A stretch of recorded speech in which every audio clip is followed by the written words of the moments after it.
Good morning, everyone. I am Milda Matačiūnaitė-Bois, and I'm Director of Coalitions and Fellowships at Victims of Communism Memorial Foundation. And I'd like to invite Ken Pope, our CEO, to deliver opening remarks for today's Captive Nations Summit. Thank you, Ken. Thank you, Milda. All right, good morning. Again, my name is Ken Pope, and I have the distinct honor of serving as the Chief Executive Officer for the Victims of Communism Memorial Foundation. So on behalf of VOC, I'd like to extend a very warm welcome to you, our distinguished guests, to the 2023 Captive Nations Summit. So I'd also like to recognize our generous supporters who made this event possible today, especially our Freedom sponsor, the Honorable Don Ritter. So Don, thank you so much for your support. Today, we mark the 64th annual Captive Nations Week, an observance first proclaimed by President Eisenhower back in 1959, when he recognized the hundreds of millions living behind the Iron Curtain and called upon the people of our nation to, quote, observe this week with appropriate ceremonies and activities to demonstrate America's support for those who seek national independence, liberty, and human rights. Each year, VOC answers President Eisenhower's call and remembers these incredible heroes and honors their sacrifice in the pursuit of freedom and justice. We also commemorate the more than 100 million people killed by communist regimes in the 20th century, and to remind the world of the over 1.5 billion people still suffering under this brutal ideology today. And today, we're excited to present three panels. The first is going to feature top policy advisors, academics, ambassadors, human rights advocates from around the world. Our first panel today will focus on society's perceptions of Russia's war in the Ukraine. Second, on collective memory and politics, a concept crucial to understanding a nation's self-perception. And our final panel will be on global voices for freedom. Again, focused on the generation of human rights advocates and how the international community can best support their activities and their needs.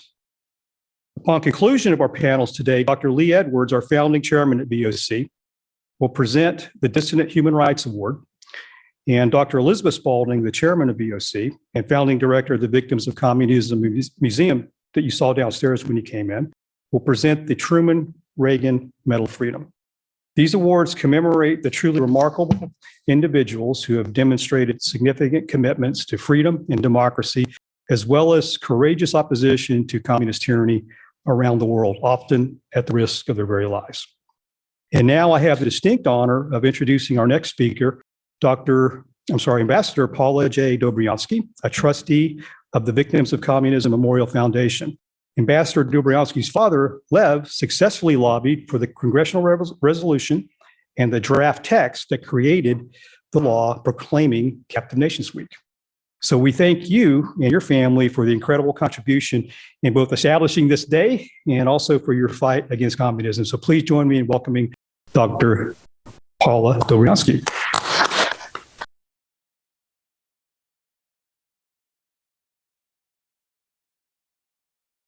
Good morning, everyone. And thank you, Ken, for that introduction and for welcoming all of us here today. And I want to recognize, although some of them will be filtering in, Dr. Lee Edwards, and also, as you mentioned, our chair, Dr. Elizabeth Spaulding. Ambassador Bremberg's here, and we'll be hearing from him on the panel. Also, Dr. Fulner, and I see a number of our board members here. I see Don Ritter. I know Randy Teague was here. I don't see him in here. Maybe he's getting called. Oh, there he is. And Aldana, Ambassador Voss is also here. I see Martin Plosh, and I could keep identifying. He's the former, by the way, the former Deputy Foreign Minister of the Czech Republic. And we worked very closely together, particularly on Cuba.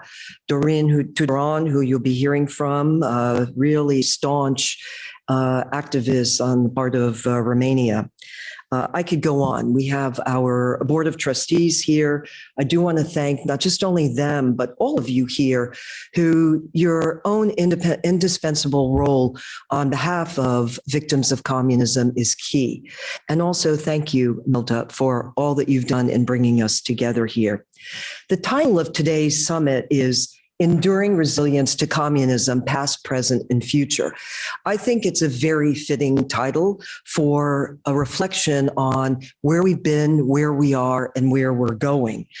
We know the fact that the fight for freedom, it's long, it's hard, and one must be very dedicated to achieving one's goal of freedom. The Victims of Communism Memorial Foundation, in which I'm a trustee, is a remarkable institution. And I want to say a few words about its role in this context, because it does ensure vigilance in our responsibility to help others achieve the freedom that we enjoy as democracies. For decades, in different capacities, it has appealed to our collective conscience by presenting the facts about the crimes and injustices that have been perpetrated by tyrants, and also, most importantly, by insisting on the universality of human rights. And the Victims of Communism Memorial, in this case, as I say it, speaking of the Lady of Liberty, the statue of the Lady of Liberty, and also this very museum, in fact, is a reminder to future generations to never take liberty for granted.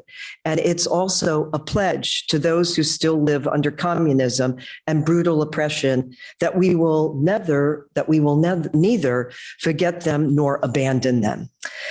And as we observe Captive Nations Week, let us remember, I like to quote actually President Ronald Reagan. I worked in the Reagan administration, and this particular quote, actually, admittedly, I've used it on the occasion of Captive Nations Week a few times. So forgive me, I'm using it again, but I think it's really a good one. Reagan said, quote, "Free people, if they are to remain free, must defend the liberty of others." And that is what we are all about. We know that it was on July 17, 1959, when the Senate Joint Resolution 111 passed and then was signed into Public Law 8690, a law which has remained in force to this very day. And the resolution itself calls upon, in fact, every president of the United States to proclaim the third week of July of each year as Captive Nations Week. It also urges every American to, quote, reaffirm their commitment to all those seeking liberty, justice, and self-determination, unquote. So as we come together today and convened by the Victims of Communism Memorial Foundation, I have to say that I am very gratified by the fact that my father's own tireless anti-communist, pro-freedom work is preserved in the legacy that we honor today. My father, Dr. Lev Dobryansky, he was a professor at Georgetown University. He also happened to be the chair of the National Captive Nations Committee. And he, in fact, not only lobbied, Ken, but he actually penned the actual Public Law 8690, the first Captive Nations resolution signed into law by President Dwight D. Eisenhower. You know, in reflecting on this, you know that there is a transcendent quality to advancing freedom. Each of us carries a kind of torch for a time, and then passes it on. In this case, another president that I worked for was George W. Bush. And during his two-term administration, he placed a real premium on the importance of advancing freedom. And he spoke about the importance of the future. And I wanted to put this in because we've, the past, of course, July 17, we'll be addressing the present, and I'll say a few words about the present. But what, in fact, Bush said about the importance of the future. He did mention that the challenge for, quote, the challenge for future presidents and future Congresses is to ensure that America always stands with those seeking freedom and never hesitates to shine the light of conscience on abuses of human rights across the world, unquote. And on this occasion of Captive Nations Week 2023, the 64th year, as Ken said, we must ensure that Bush's challenge to us all does not go unheeded. Let me just say a few words about a few countries, not all, because we could be here a lot and we are going to have a very robust agenda before you. But let me say a few words about a number of countries where we see that there are populations who continue to be subjected to unspeakable brutal crimes and injustices perpetrated by communist regimes and by tyrants. And in fact, as Ken said, I want to underscore it. We have to remember 1/5 of the world's population still remains subjected to communist rule.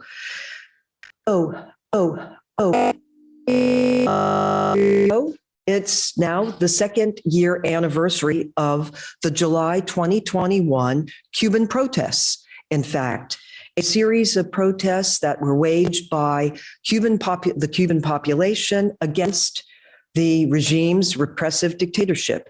And basically, all that they were protesting for, by the way, was demanding food, demanding a better life, demanding medicine. And yes, they demanded freedom.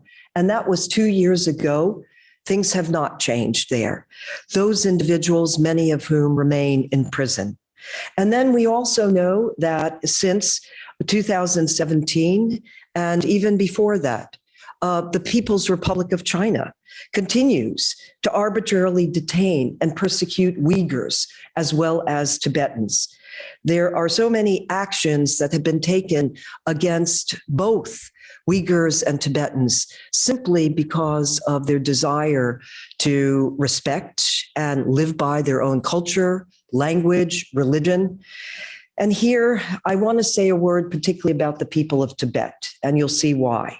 Because they are continued to be subjected to ongoing oppression by the Chinese regime.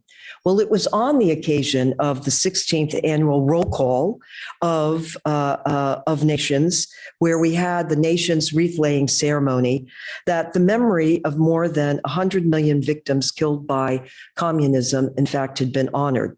1.5 billion people are still oppressed when you think about it and look at the situation in China. And it was at that time, if you missed it, that Bunchen Sering, in fact, was honored and recognized. He heads the International Campaign of Tibet Research Office, has been an active dissident, engaged.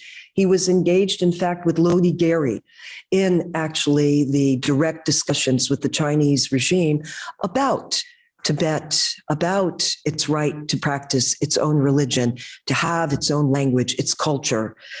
And he received the Truman Reagan Medal of Freedom. Let me finally just say a few words, in fact, about Ukraine.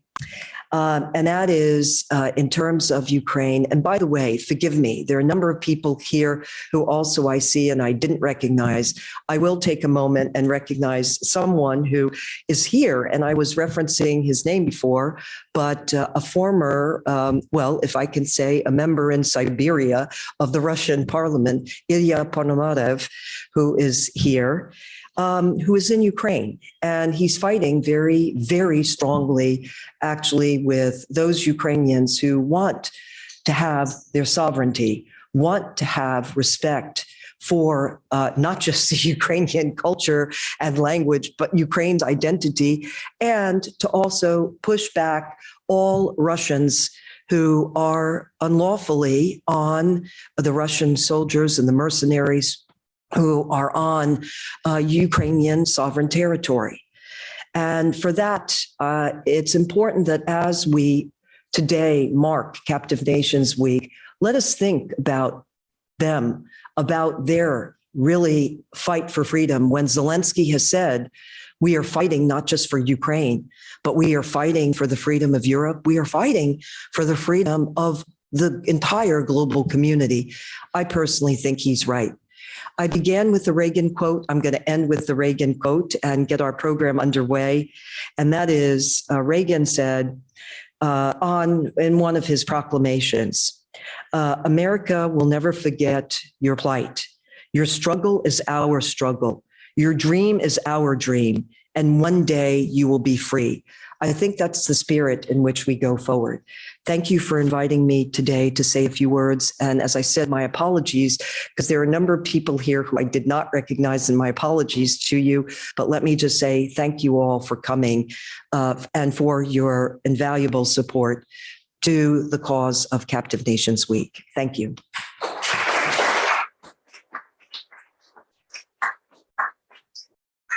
Thank you, Ambassador Dobransky.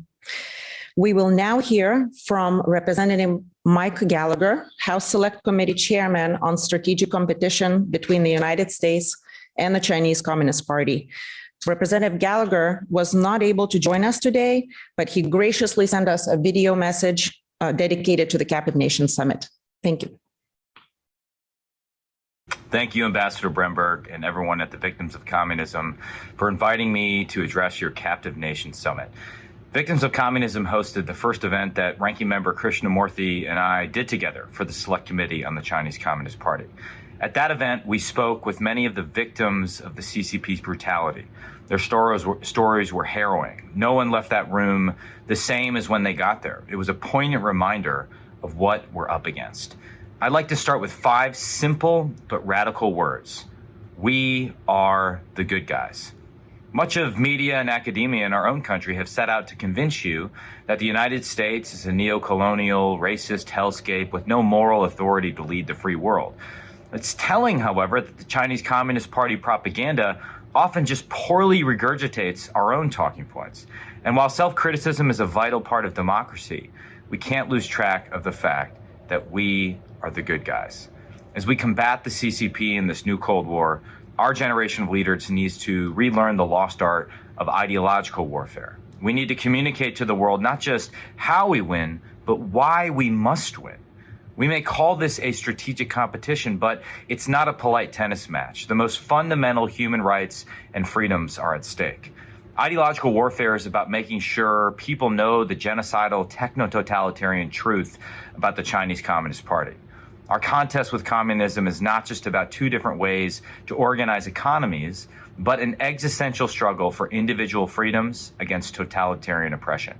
At every opportunity, U.S. policymakers should highlight the cover-ups in Wuhan, the tyranny of Xi Jinping's zero COVID policy, the broken promises in Hong Kong, the forced separation of children from families in Tibet, and the concentration camps of Xinjiang. These human rights abuses and the all-pervasive surveillance state that enables them are not accidents, but rather the logical conclusion of the regime's ideology. We must launch an ideological offensive and ensure the world knows this. To do so, first and foremost, the United States must promote its values and track record, not be embarrassed by them. America's values and its record spreading freedom and prosperity are an indispensable public diplomacy asset that the Chinese communist leaders cannot hope to match. Just look at the Korean Peninsula for proof of how America's friends thrive while China's most ardent allies languish in poverty. Even our former adversaries like Japan and Germany, once incorporated into the American-led international community, have prospered economically and politically. Pax Americana has led to prosperity, enormous gains in life expectancy, and individual freedoms around the world. All the CCP has is a growing reputation for debt traps, economic coercion, and regional bullying. Secondly, the United States should make it more difficult for the CCP to use emerging technologies to control and repress its people, and prevent American companies and investors from facilitating the CCP techno-totalitarian surveillance state. Congress should block U.S. exports and investments from supporting firms such as Huawei, ZTE, Hikvision, and SenseTime, and deny sales to them of critical technologies like artificial intelligence and quantum computing. The private sector should chip in too. Silicon Valley should take a hard pass on technology partnerships with Chinese entities that are likely to exacerbate human rights abuses and promote the party's surveillance state. And companies like Apple, Google, and others should refuse to comply with CCP censorship and surveillance orders. If we do our jobs, waging ideological warfare properly, U.S. businesses will no longer be able to claim ignorance or excuse the CCP's atrocities. Finally, U.S. policymakers must differentiate between the Chinese people and the Chinese Communist Party. The United States must make it clear it has no quarrel with the people of China, who are in fact the CCP's primary victims. The truth is that the Chinese people and the American people are on the same side, because the CCP has made it clear that their vision for the Chinese people is the same as their vision for America in the world. Above all, we must resist vigorously, ideologically, as well as economically and militarily. Because as the famous Soviet dissident Alexander Solzhenitsyn put it, the very ideology of communism, all Lenin's teachings are that if you can take it, do so. If you can attack, strike. But if there's a wall, then retreat.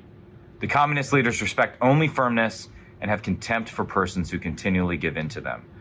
We need to be like Solzhenitsyn's wall, firm, self-assured, and resolute in the face of communist threats. But most of all, we need to be unshakable in our conviction that American freedom is our most precious possession and worth fighting for. On our worst day, we are miles better than the CCP. All of the victims of communism work shows that there is no moral equivalence that can be drawn.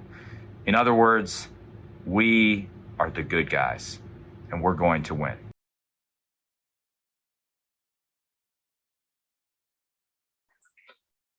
Thanks to Representative Gallagher for his remarks. We will now transition into our panel discussions.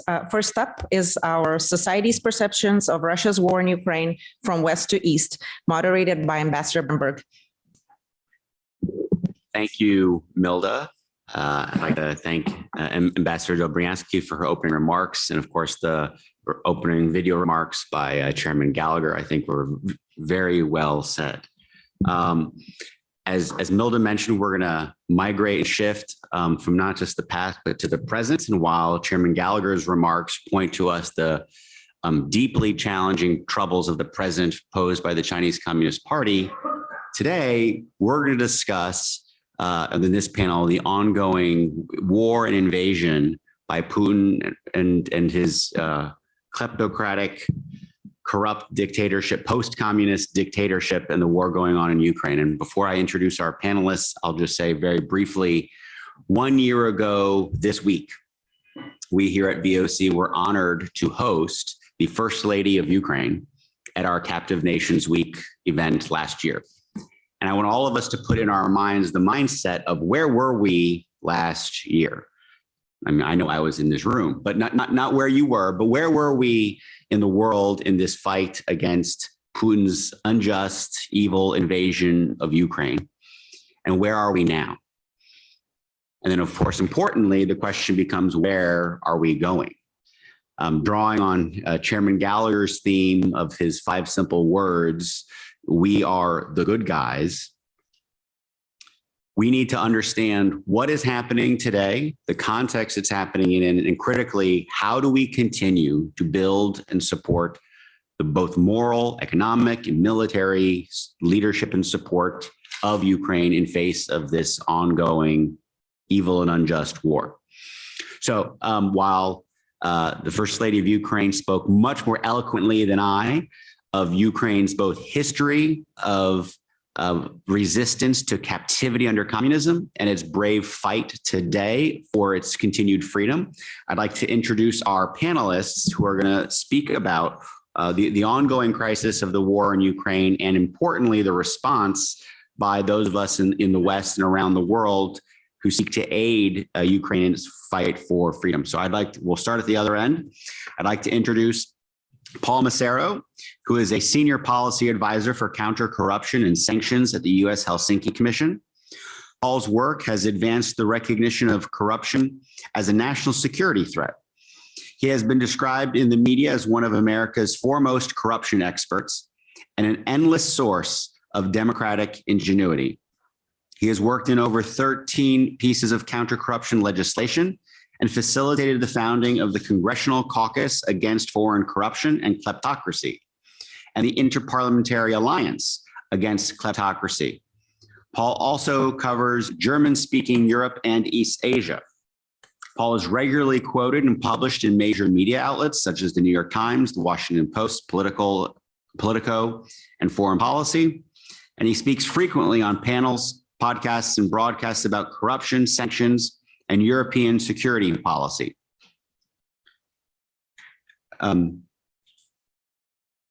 His work is featured in Casey Michael's book, American Kleptocracy. And Paul is an alumnus of the National Endowment for Democracy, Penn Kemble Fellowship, and the Robertson Foundation for Government Fellowship. Paul, thanks for joining us. Well, thank you so much for having me. It's a real honor to be here. The work of the Victims of Communism Memorial Foundation, has never been more important, has always been important, although it feels like the last 30 years, there's a reality to this notion that we kind of took a break from history, or at least had this, I think, very erroneous notion of liberal triumphalism, wherein democracy had won and everything was going to happen real easy from now on. So we could kind of make all these deals with our adversaries and everything was going to be okay. And we could all go get rich in China and get rich in Russia and, integrate just willy-nilly between democracies and autocracies, because all the autocracies were headed in sort of the direction of democracy, or we're going to be democracies in 10 years. So it all didn't really matter. And I mean, it's in hindsight, it seems this level of corruption and ignorance that is almost criminal, and I think by at least 2000, we sort of knew what was going on. And yet I think a lot of stuff continued because people were making money hand over fist. I mean, just yesterday in Congress, I see Elena Tregub in the audience who's came yesterday to testify before Congress. And just yesterday, we had a hearing on, Swiss money laundering and sanctions evasion, which has been just horrible, another country that's enabled this kind of authoritarianism. But it's, of course, not just Switzerland. I mean, it's all across the West, basically, in the democratic world. There's been this willingness to accept Russian money, Chinese money. I mean, I thought Chairman Gallagher did an excellent job there. We are the good guys, but we also should recognize that we have been the engine behind the growth of authoritarianism because we provided the opportunities for these guys to make money, to get into our system through corrupt, illicit financial means, and so on and so forth. And I think when I draw to how did we get to February 24th, 2022, I very much see the corruption of the West. I see Nord Stream 2. I see sort of the reliance of Europe on Russian energy, which of course we'd warned about for like a decade. And Nord Stream 2 was built after the initial invasion in 2014. So, I mean, it's really kind of an extraordinary thing. We had to be very willfully blind in order to enter into some of these agreements. I see Gerhard Schroeder. I see Francois Fillon, former Prime Minister of France. I see Karen Kneißl from Austria. I mean, I see Tony Blair to some extent, I think we should be very realistic about the extent to which we have been co-opted, that major elements of our society has been co-opted, and that this is still ongoing. We're over a year and a half since the full-scale invasion, and it's still ongoing. So, I mean, we have to get this corruption out of our society. We do have to realize we're the good guys, so ideologically, but we also have to put laws in place that kind of purge this, corruption out of our society. And I guess I want to say, because this is about perceptions, we were ready to lose in Ukraine, right? I mean, we had recently withdrawn from Afghanistan. Our immediate response after Putin's full-scale invasion was, Zelensky, you have to leave. I mean, we went in and we tried to get the Ukrainians to give up the ghost, to give up Ukraine. That was our strategy. Thank God the Ukrainians took us sort of by the shoulders and shook us and said, you've got to stand up for this. This is like what you believe in. You've got to put some muscle behind what you say that you believe in. And thank God for the Ukrainians, because for the first time in my life, I actually saw the West be like, oh my God, we do believe in this. This is what we've been saying. Like, we do have to find our values again after 30 years. We do have to stand for something.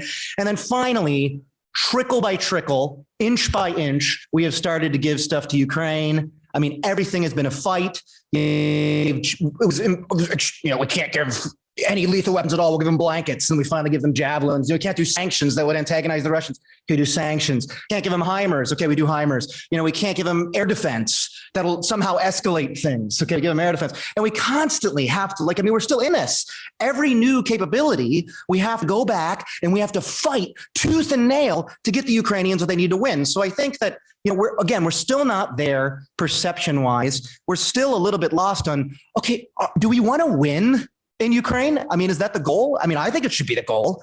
In Congress, we have this bipartisan Ukraine victory resolution. It's bicameral, bipartisan, that says victory is return to 1991 borders, you know, NATO membership and integration in Euro-Atlantic institutions, and justice and reconstruction. And you know who told us this was victory?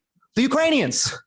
You know, it's very funny when I hear this, you know, nothing about Ukraine without Ukraine. Okay, well, the Ukrainians have been telling us what victory in Ukraine is since the full-scale invasion. I mean, since it's all happened, the Ukrainians have had a, you know, complete view of what victory would be. So I think it's about time we listen to Ukraine. I mean, and really listen to the whole region, which we've ignored for the longest time. Had we listened to the Poles? Had we listened to the Baltic states? Had we listened to the Ukrainians? You know, we could have prevented this Russian invasion, because in reality, we could have deterred it, because in reality, Russia has not changed. I mean, Russia has been this way at least since, I would even say 93. I mean, I would say maybe the opening for Russian democracy came and went very, very, very, very quickly. And we have been dealing with kind of a resurgent imperial Russia for decades. I mean, at least by 2008, we should have known what's going on. And yet we just keep on, you know, we keep on doing this. So anyway, I want to end just by saying, you know, we need to have more speed. We need to be serious, and we need to know what our goals are. And our goal should obviously be victory. And I feel like that's the way we get back to where we need to be. That's the way we confront totalitarianism. And victory in Ukraine is victory against China, right? I mean, it deters China, it deters all totalitarians. It demonstrates to everyone that you can't willy-nilly invade your neighbors. And that's what we need to be doing.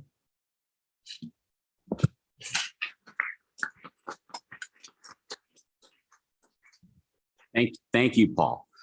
Next, I'd like to introduce Andrei Pointovsky, is a senior fellow at the Institute of Modern Russia based in New York City. As a scientist, political writer, and analyst, Andrei is a member of the International Pen Club, a former member of the Russian Opposition Coordination Council, and the former executive director of the Strategic Studies Center, a Moscow-based think tank that was closed in 2006. He is a regular contributor to major media outlets and online journals. He is also a regular political commentator for the BBC World Service and Radio Liberty in Moscow. The author of several books on Putin's presidency in Russia, Andrei's most recent title is Another Look into Putin's Soul. Facing criminal prosecution for his outspoken work, Andrei left Russia for the United States in 2016. A graduate of the Moscow State University Mathematics Department, Andrei has published over 100 scientific papers on mathematics and is a member of the American Mathematical Society in addition to his political work. He is also a popular political video blogger in the Ukraine media space with over 300,000 followers. Andrei, thank you for joining us today. Thank you, Ambassador Bernberg. Well, during these days of Russia-Ukrainian war, I often recollect my events of 66 years ago in 1956. I was a young boy, 16 years, and I got every news on foreign radio on Budapest insurrection. These events of 1956 shaped my view of the world, my political thinking. You remember, at the beginning of this year, there was famous Khrushchev report on 20th Congress of the party denouncing terrible Stalin's crimes. Our teachers, our leaders on radio, and our parents try to explain us, young people, that this was a deviation. Stalin crimes were some tragic deviation from noble party line. But events in Budapest and brutal suppression of Hungarian insurrection demonstrated us very clear lessons that Stalinism is not deviation, it's essence of communist ideology, this essence of party line. And one of the feeling one of the part of my frustration at the time was demonstration of West impotence, West helplessness, and even to some extent West indifference into this event. You remember, well, I don't remember. You remember our founder, Dr. Edwards, does remember this moment too. The West was divided and more concerned with war in the Middle East. And there was not militant, no proper denunciation political of Russian actions. Nowadays, situation is quite different. First of all, the Kremlin empire of over 1,000 times weakened now. As President Biden commented after the latest military mutiny in Moscow, Putin is absolutely weakened. He knows better than we, because I suppose American listening telephone in the Putin bunker, and no, but, and I want to follow Paul's point and ask whether the goal of American policy in Ukraine is victory. I'm not sure. We see evidently that administration is split. There are two schools of thought on this issue in administration. Some people like State Secretary Blinken, Defense Minister Austin, clearly declare our goal is victory, is weakening of Russia, so it would not be able to repeat similar aggression. But we have another formula, the formula of Jake Sullivan, that our goal is not defeat of Ukraine. And in practice, this means non-defeat of Putin, non-defeat of Russia. I spent several hours a day in Ukrainian media, YouTube, TV, and I want to convey this growing frustration of Ukrainians. Their military leader, General Zaluzhny, in each his statement to American media latest days, repeats that he is furious. He is furious of restriction which Americans impose on Ukraine. And the most shameful is not attack Russian territory, not attack Russian territory. And we saw recently the scandalous interview scandalous article in Newsweek about secret agreements struck before the war in Moscow by CIA chief Burns and Putin personally. Agreement on this agreement, Burns gave promise to Russians to stop, to block possible attack Ukrainians on Russian territory. I think American public, American Congress should get information about this agreement. I think most of you familiar with this article in Newsweek on July 5th. This was unwritten agreement, but as article emphasized, it was beautiful agreement. The Putin and Burns understood each other. It's during the latest Vilnius summit, another top functionary of American administration, Jake Sullivan, reproached Ukraine that you should feel a kind of gratitude to the United States. Yes, they feel this gratitude, but let's think about American gratitude to Ukrainians who prevent Putin plan of world war.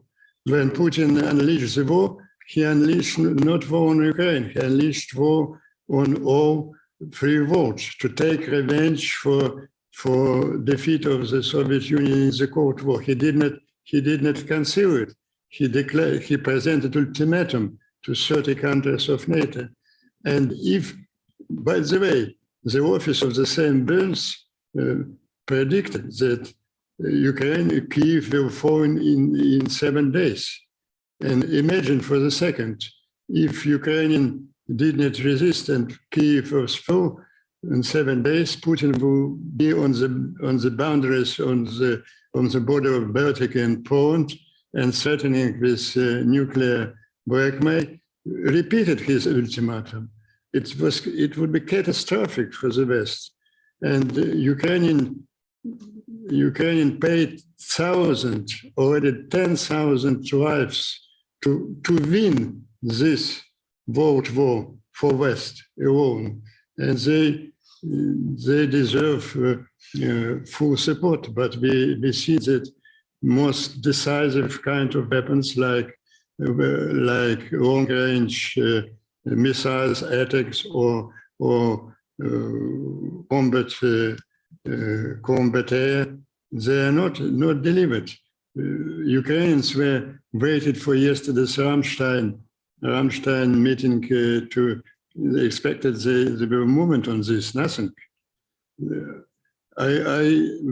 Ukraine appreciate very much the efforts of our friends inside Biden administration, like Secretary Blinken and Defense Minister Austin. They do utmost to support, but and they repeat.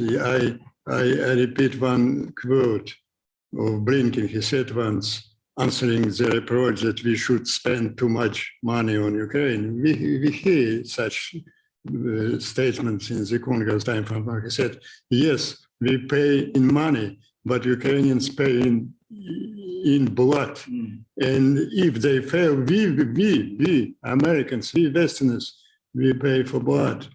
I think that maybe our meeting will give additional impulse to American administration to stop this hesitating and choose one strategy: victory, whatever cost it be, as Churchill said once. And I finish with another quotation of Winston Churchill. He said, he was the same situation as Ukraine's now. He cried to Roosevelt, weapons, and didn't always got what he needed. And he said that you can rely on American. They always find right answer, but only they try or the others. Thank you. We should rely on America. Well said. Thank you, Andre. Next, I'd like to introduce my friend Daniel Rundy, who's a senior vice president, director of the Project on Prosperity and Development, and holds the William Schreier Chair in Global Analysis at the Center for Strategic and International Studies, a leading global think tank. Mr. Rundy also served as the acting director for CSIS's Americas program from 2020 to 2022. And his work is oriented around U.S. leadership in building a more democratic and prosperous world. Among his many other contributions, Mr. Rundy was an architect of the BUILD Act, contributed to the reauthorization of the U.S. Ex-Im Bank in 2018, and was an architect of the Prosper Africa, a U.S. government initiative to deepen U.S. Commercial and development engagement in Africa. He has been a leading voice in the role and future of the World Bank Group and U.S. leadership in the multilateral system. And prior to CSIS, held leadership roles at USAID and the World Bank Group. He's a member of the Council on Foreign Relations and the Bretton Woods Committee, and also a columnist for The Hill, and hosts a CSIS podcast series, Building the Future, Freedom, Prosperity, and Foreign Policy. Mr. Rundy is also the author of a new book, The American Imperative, Reclaiming Global Leadership Through Soft Power. He is a graduate of Dartmouth and holds a master's in public policy from Harvard. Dan? Thanks, Ambassador. I'm thrilled to be here. This is, if I may say, this is a sacred space. It's a very special place. It's a privilege and an honor to be here. Thank you for having me. Thank you for hosting this important meeting. I teach my children that communism was a great evil, and it's still alive today. And so I think this museum is an important torch that speaks to that very strong truth. And so I'm really grateful that I'm to be here. I loved Chairman Gallagher's video. Wow. Thank God we have political leaders like him. We are the good guys. I tell my children we're the good guys. There's good and evil in the world, and we're the good guys. It's really simple. I'm really happy to see my friend, former Congressman Don Ritter, who's been a leader on these issues, and thank you for your support of this conference. And let me just say a couple of things. At CSIS, one of the things I'm doing, and the reason I'm here today is I wear a couple of hats related to Ukraine, but I'm running a Reconstruction Commission at CSIS. It's bipartisan, it's international. We do everything we've done related to Ukraine has Ukrainian voices, to the point that was said earlier about nothing with Ukraine without Ukrainians. We're hosting a Reconstruction conference in September at CSIS. If people are interested, come talk to me about it afterwards. We want to have a private sector focused. We're going to have a lot of Americans. We're going to have members of Congress. We're going to have the administration, but I want a lot of American businesses. We did a major report on Reconstruction. We've held 30 seminars on different dimensions of Reconstruction virtually. We've done 15 different background papers on different dimensions of Reconstruction. We're really proud of the work. We've done a lot. We've been very prolific. It hasn't all just been me, but it's been the entire CSIS and kind of bringing that to bear. So let me tell you a couple of things I've learned as a part of that process. I first want to talk about the fact that the Ukrainians are fighting for their freedom, and they are the shield of freedom. And what happens in Ukraine is not going to stay in Ukraine. The stakes of what's happening in Ukraine are higher than what's going on in Ukraine. The Chinese Communist Party is watching. If they feel that it is an acceptable price that the Russians have paid to get something, they will be tempted to make a move on Taiwan. So if anyone thinks that this is just about Ukraine, we're all kidding ourselves. This is a much higher stakes exercise. I also think a little bit to the gentleman who spoke before me, Dr. Pianchovsky. I think that we do need a clear defeat of Putin is not only the right thing, and it's the right thing for Ukraine, but also it'll be good for Russia. I think that it'll open a space for Russia. We should hope and pray that in our lifetimes that there will be a multi-party democracy in Russia, and there'll be a multi-party democracy in mainland China. Now, a lot of smart people in Washington will laugh at that statement. People laughed at that statement about we ought to have a multi-party democracy in the Baltic states. People laughed saying we ought to have a multi-party democracy in the Czech Republic. And it's happened in our lifetimes. In my lifetime, in my lifetime, in my lifetime, in my lifetime, in my lifetime, in my life. Gallagher said about that we do not have a quarrel with the Chinese people. Let me say something a little bit more controversial, perhaps. In Washington right now, we, in theory, should not have a quarrel with the Russian people. And we need to find ways of engaging Russian dissidents, and we need to engage with the Russian people and communicate with them. So let me tell you I want three other points I want to make, and I'll stop. The first is I've done a lot of meetings on Ukraine reconstruction. And what we want is at the end of this, what does victory look like? What does success for Ukraine look like? What we want is a Ukraine that has the GNP per capita of Poland, the agricultural potential of Canada, the manufacturing heft of Germany, the tech strength of Silicon Valley, the defense industrial base of Israel, so nobody ever messes with them ever again. Like, you don't ever hear the Russians say, look, I think I'm going to go invade Finland. You ever hear the Russians say that? They never say that. There's a reason for that, right? What we want them to say is like, boy, that was such a horrible experience invading Ukraine. I'm going to take 100-year timeout on trying to invade Ukraine. That's what we want. That's what we want at the end of this. Okay. It should be a full member of the European Union. So my deepest thought, I'm a Republican, from the United States, and we don't, what's this EU thing? The EU is like the coolest fraternity or the coolest sorority in college? Like, what would you have done to join the coolest fraternity or sorority in college? What hazing would you have done? What reforms would you make? So we want them fully embedded in the EU, and we want Europe to help pay for the reconstruction. They're doing a lot, our European allies are doing a lot, but we want to have significant burden sharing in the reconstruction. I absolutely think we need to be clear that when this is over, if the Chinese Communist Party comes in and rebuilds Ukraine, that is a huge red line. So I think we just need to be clear to our friends in Ukraine and everybody else that the Chinese Communist Party has been financing the Russian war machine and has been shivving, I think that's a technical term, shivving the Ukrainians at the United Nations and shivving the Ukrainians in the G20 and watering down everything. They are not the friends of the Ukrainians. And so let's just be really clear. So at the end of this, they are not, there should be a naughty list and a nice list. And at the top of the naughty list on Ukraine is the Chinese Communist Party. Okay. So the other thing is, I think ultimately Ukraine is going to have to join NATO, or they're going to have some kind of a deal like Israel. So I think that may be a little trickier, but I think we have to think about it. I have two other points I want to make, and then I'll stop. I'm worried. So I can write all the white papers. I can convene all the meetings. I'm worried about sustained political support in the United States. I'm a Republican. I'm at a bipartisan think tank, but I'm wearing my CSIS bipartisan think tank hat, but I'm worried about support in the Republican Party on Ukraine. And I think Ronald Reagan should be spinning in his grave. I think George H.W. Bush should be spinning in his grave if that there's waning support in the Republican Party. The Republican Party should understand we are the good guys. Ukraine is the good guys. Vladimir Putin, his murderous regime, are the bad guys. It's really clear. But there, for a bunch of reasons I won't get into, but I talk about in my book, The American Imperative, there's a temptation for the United States to take a timeout on global leadership. I've done 66 book talks for my book on the American Imperative. I haven't had a single person say to me, I would be so psyched to have the Chinese Communist Party run the world. That'd be great. I'll hand over the reins to the Red Chinese. I haven't had anyone say that yet. But what I have had is a lot of people saying, I'd like a vacation. I'd like a timeout. This burden's heavy. But no one says to me, when push comes to shove, are you prepared? Because nature abhors a vacuum.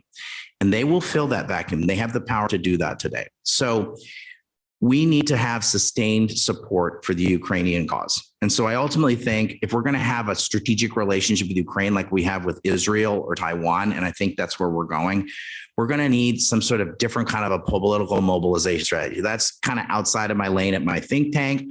We're all private citizens. We can do what we want, but I would propose that we ultimately are going to need an APAC for Ukraine. We're going to need an APAC for Ukraine. And so we have to think about what that looks like. I can't do that from my day job, but if people want to talk to me and have thoughts about what that looks like, if you said, like, what's an actionable thing to come out of this? One of the things I want you all to think about is like, what are we doing to sustain political support? Because I know everyone in this room knows the cause is just. And there's a lot of thoughtful people who have made the right arguments. We now have to make sure that we sustain that support. Thank you.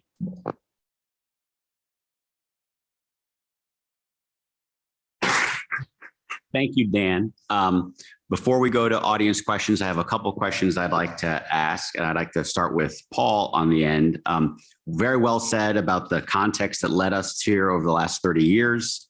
Also being a relative age peer, I have the same kind of memory and experience of this. And of course, that we've helped facilitate this rise and fed this machine.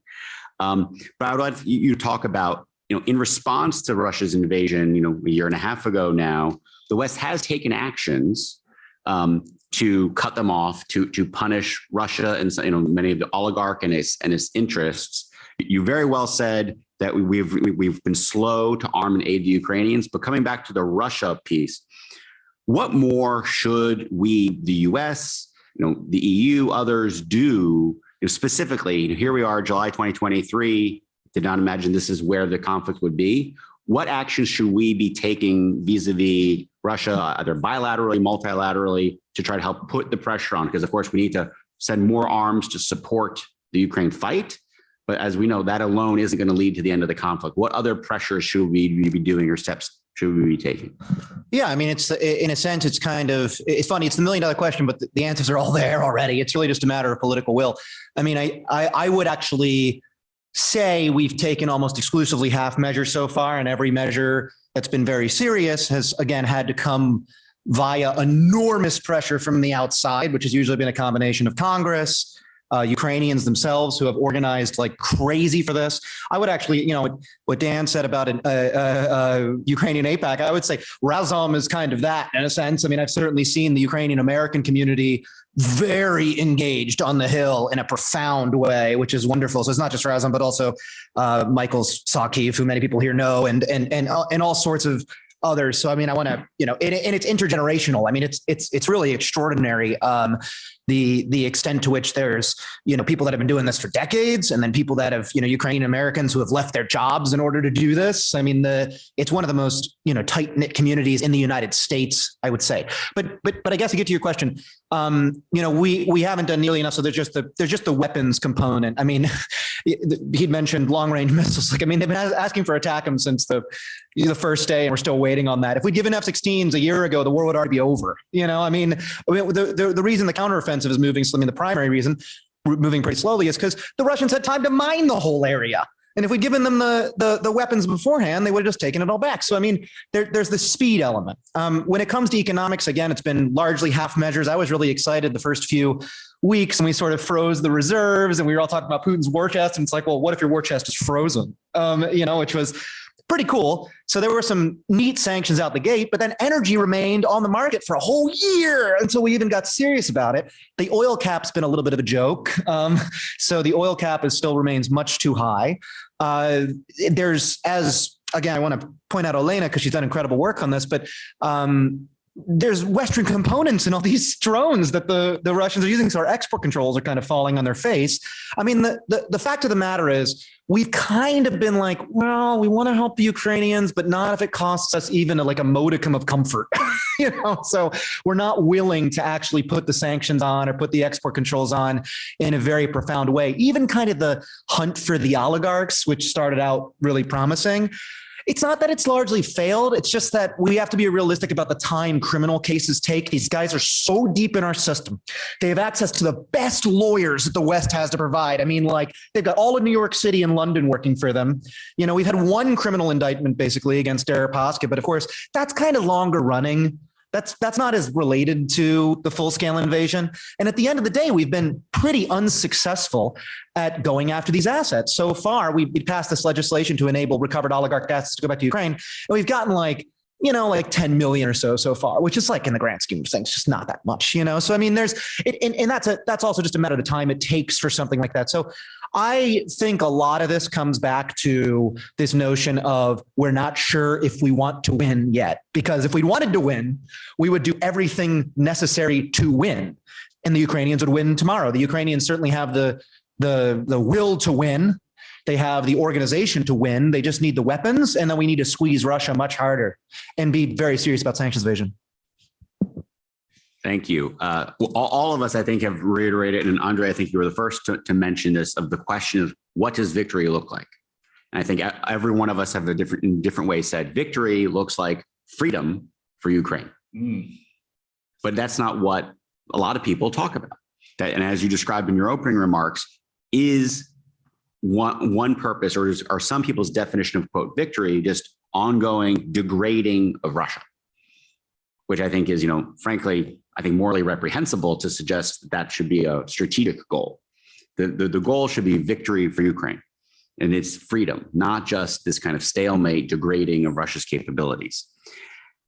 How do we think we communicate that both in the United States, and I know you do so much internationally, particularly in the EU and the Western European context as well? Because I think this is a message that I think that has been lost and not getting through both here in the United States and in parts of Europe. Do you have thoughts more on how do we get that message out? Because once that decision is made, I think that can help unlock, as you said earlier, Dan and Paul have mentioned, different tactical steps that more align towards achieving freedom for Ukraine versus a prolonged stalemate that degrades Russia. Satisfaction that moods, not only in public but in political circles in Western Europe, are moving in a positive way. Let me remind the famous speech by German President Steinmeier in November. By the way, after he spent several hours under Russian bombardment in Kiev. Steinmeier said I was the main proponent of this Putin-Verstein policy, and I was mistaken. I think that this policy will prevent the war, but on the contrary, this policy convinced Putin that he will go away without punishment and provoke the war. And even France, who was always for 70 years, France for a special relationship with Soviet Union, then with Russia. Even latest statement of Macron, quite positive and about delivering long-range missiles help and about more decisive denouncement of Putin. As definition of goal, on official level, in several official statements of G7, they are very clear. Complete withdrawal of Russian forces from Ukrainian territory, point first. Second, security of Ukraine on post-war period. In practical terms, it means that in post-war period, Ukraine will be full-scale member of NATO. The third point is reconstruction. You talked about it, and the fourth, the punishment of main war criminals. This is official policy, but we see that it's somehow watered down. If you look through a lot of American political articles, the main narrative that at some point it will be necessary to talk with Russians about some settlement, and the nature of the settlement is giving Putin some part of Ukrainian territory to make him stable. There is a school of thought that we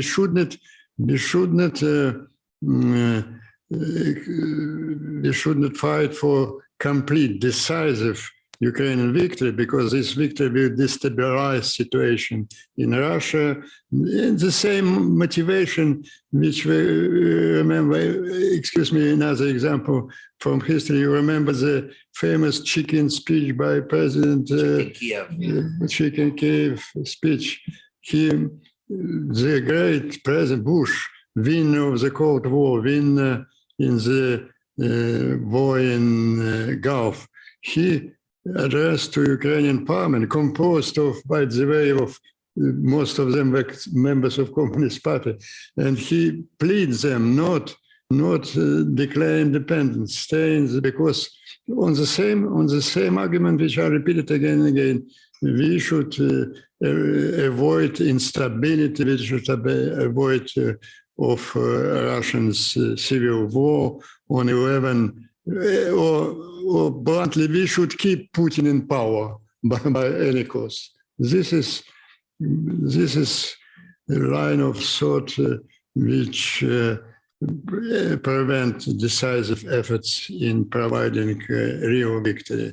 And I would say my assessment that Western Europe now is ahead of. You remember that during discussion in Vilnius summit, more than 20 countries were for immediate admission of Ukraine. What does it mean? That this country were ready to send their soldiers to die and to fight along with Ukraine. And this Poland, both republics, Finland are moving in this direction. Thank you. So Dan, you mentioned in your opening comments, putting this in context also of what China's doing, which I think is important to keep in context. And particularly, I've similarly, as you alluded to, found in discussing with some Republicans and those on the right here, I think is important to remind them of that to help shape their understanding for some that have, questioned supporting Ukraine of that context. And you also spoke about, your work on reconstruction. Yeah. So the question so how do we hope to get to there? in terms of harnessing, enough political will in the United States and our allies in Europe to get to a point where you can have a serious conversation and take actions about reconstruction. Because, reconstruction in the middle of a very violent hot war is not gonna work. I can't imagine. And also in the context of, I've been talking with individuals, I think there's so much confusion. Unfortunately, the studies of, we've got great panelists and here and our future panelists that are real experts, but many in the US and the West don't really understand what's going on in Russia, even not just what led up to it, but what's going on today. I mean, we've seen the whole coverage of the Prigozhin, attempted coup or whatnot. I think what it really showed is that we don't really understand what's actually going on inside Russia and what motivates different actors. So with all that confusion, both about what's happening in the region, confusion by some about why are we in this, what steps do we take? How do we try to build the will to get us to the point where we can talk about seriously reconstruction? Okay. Thanks a lot. This is a great question. Thanks, Ambassador. So I would say a couple of things. Ukraine has to win the war. Now, win could mean lots of different things, but I will say this: America likes a winner. So there are folks here who've been in the political process. I believe that we're going to go in front of. There'll be an ask for more weapons and more aid sometime in the fall, and the Biden administration is holding off on that ask because they want to be able to demonstrate that there's been progress on the ground. Last year there was a supplemental in May, and we were able to point to our elected officials and say, look, there's been progress on the ground. We're not going to pull the plug on a winner, are we? We're not going to support someone who's winning and demonstrating progress. And I think that argument in the short run, I think will work. So I hope and pray that our friends and allies in Ukraine have an excellent summer offensive, and that we can point to a number of, things to say this is worthy of investment. So that's the first thing I would say. I would say in terms of planning of reconstruction, I would say the following. I would say that back in World War II, we had a meeting in 1944 called the Bretton Woods meetings to think about rebuilding the world. And there was also thinking about how we would think about how we would try and prevent future wars as well. And so I do think some planning is useful. There's all sorts of estimates. I cannot tell you, I've looked at a lot of estimates. The numbers are really staggering. There ain't going to be enough foreign aid from the American people. There ain't going to be enough foreign aid to rebuild Ukraine. And a lot of the kinds of things that we're going to need to rebuild Ukraine may or may not be things that companies can invest in. There are going to be components of it that we're going to need the private sector for. So I do think we should go after this Russian central bank assets. So I think that's been a debate. I actually think we should do that. I know there are people in Washington that are worried about creating a precedent in terms of saying, well, if we do this here, what happens in the future? But I think in this case, this has been so outrageous and so egregious what the Russians have done that I think we need to send some sort of a signal. And I just think in terms of the amounts of money. So I think the other thing for us to think about, and when people ask, well, what are we on the hook for? So I think one of the arguments people are saying is well, I don't want the American people to finance, quote unquote, all of this. Well, a little bit to the gentleman to my right's point is that, our friends in Ukraine are paying in blood. They are paying with their lives, and they're putting their lives on the line. And so I think, and they are the shield of the West. This is, if Putin has success here, no one needs to, people think, well, maybe this will somehow satiate this monster. It's not going to do that. He's got aspirations for the Baltic states. He wants to take Poland. He wants Moldova. He wants pieces of Kazakhstan. And like I said, the bad guys in the Communist Party, they're going to be like, this is great. This is going to embolden. What we want is a weaker sidekick to the Chinese Communist Party. A weaker Russian sidekick is going to deter the Chinese Communist Party. If they have a stronger sidekick, that's the other thing for them to think about. So I think the other thing I think that needs to be understood in Washington is our friends in Europe are doing a lot. So, and they will tell you now, I think they're going to have to do more. And so they're paying full market rates on energies. They've gotten off. They've learned the hard way that being dependent on Russian gas is not a good policy. So they're learning that. So they're buying gas from around the world at retail, including the United States. Good. They're hosting migrants. Thank you for doing that. It's a generous act, and in the long run, will be a great thing for Europe and not a great thing for Ukraine. We want those folks to go back to Ukraine. And they're supporting in terms of foreign assistance. We have had to kind of kick them in the butt and get them to kind of cough up foreign aid money. Like we've been on the front end of that. The Biden administration, to their credit, has been good on that. They've been much more dragging of their feet, as been described here on the weapon side. Frankly, it's kind of embarrassing that we have I think it's Germany or France, the UK are way ahead of us on weapon systems. I'm not a military person, but as you guys can tell me that I think they're farther ahead on long range missiles and, et cetera. So what the heck? I mean, I don't get it. So but I do think when this is over, we need to be able to say to the American people that, look, this is going to be a collective effort. We're going to punish the Russians. The Europeans know they're on the hook. And I'll go back to the other thing. So there's lots of fancy terms for this stuff. And I do this for a living. But basically, they have not been sent the save the date. When you get married, you get a save the date invitation. The Ukrainians need to get the real invitation to do the negotiations for EU accession. So when I go to Europe, they say, oh, you stupid cowboy American, you don't understand, it's so complicated. Yeah, I know it's so complicated, but guess what? There's a war going on. So I don't know what it is. I don't know if it's 4 years. I don't know if it's 10 years. But it's going to take a while to start. They have to stip the process. They have not started the process. There's talks about talks, right? All the kind of fancy terms.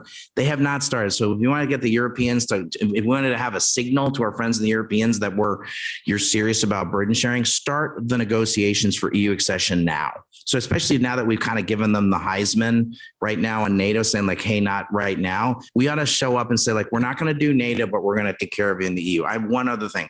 I'm on Team Ukraine. And the Ukrainians are my friends. I'm 100. No one can. I don't think anyone could question. I am 100% on Team Ukraine. But I do think one of the things is we're going to go to the Hill sometime in the fall, and the Republicans are going to be well, there's kind of waning enthusiasm. I have a suggestion. So another actionable thing is the Ukrainian tech backbone is built on Huawei. I don't know what the technical term is, but what I'd like to see is the Ukrainians to take it physically out of the ground, the Huawei thing, and burn it. So I think we need a new tech backbone, especially if they're going to have a defense industrial base where we share the good stuff with them. I don't know, F-35s or all the defense stuff that people know a lot more about than I. Are we going to share the good stuff, the IP, the secret tech stuff over some Huawei backbone? Heck no. So one of the things we also need to see in terms of sustaining support is the Ukrainians saying we know we're getting a divorce from the Chinese Communist Party also. So we're going to terminate our relationship with Huawei. So that would be, and I'm a friend. So no one can say Randy's not a friend of Ukraine. Randy's a friend of Ukraine. Okay. Thank you. Very well said. So I think we have time just for a couple questions from the audience. So if you can raise your hand, we'll try to get to a couple right away. Yes, here and then there. Is there? Yeah, we have a microphone coming around. And actually, I think because we are at time, we'll take 2 questions. And perhaps if you can both ask your questions, then I'll ask some of the panelists to respond. So ma'am, if you'd like to go first. Yeah, thank you.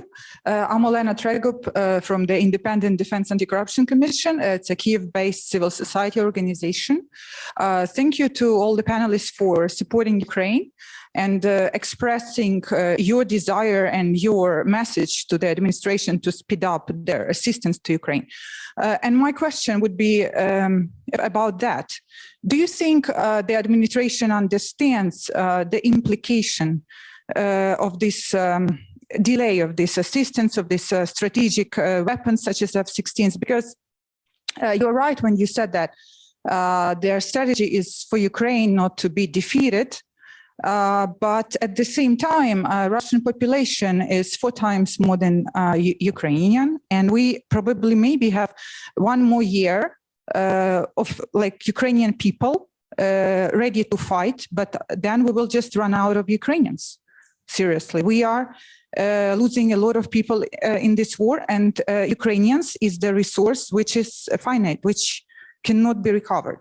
And do you think administration thinks about it? Do you think they think still there will be some positive scenario for Ukraine if we keep fighting for one more year, and then we lose part of our territory, and there is some ceasefire, and then we'll rebuild what is left of Ukraine. Will it still be Ukrainian victory? I think no, but it will not be victory for the West. It will have detrimental effect for US as well. Do they understand it, or you think they don't understand it and they think it will be still okay scenario for them? Thank you. Excellent question. And we'll go ahead and take our second question. Dr. Runde, I'm Peter Humphrey, an intelligence analyst, former diplomat and fellow Dartmouthian. I wondered about our ad hocery with respect to authoritarian regimes in general. It just seems so piecemeal. There's no secret committee at CIA to take on authoritarian regimes. There's no secret committee. I wish there was. DIA to take on authoritarian regimes. There's no dedicated officer at NSC to take on authoritarian regimes. And worst of all, there's no think tank to actually plot the 20 things we could be doing to topple the regime of Vladimir Putin and to break the Communist Party, basically by breaking the Great Firewall. What's going on? When do we step back and re-embrace our Machiavelli? All right, since that question came to you, Dan, I'll let you take that and then we'll open up the first question to the panel briefly. Okay, so thank you. I think I go back to my comment earlier that I think we, the United States kind of lost, we're having like a midlife crisis or something. And I think some of it has to do with the Iraq war, some of it has to do with the Afghanistan stuff, some of it has to do with the 2008 financial crisis. And the bad guys have gotten better at being bad, like in the last several decades.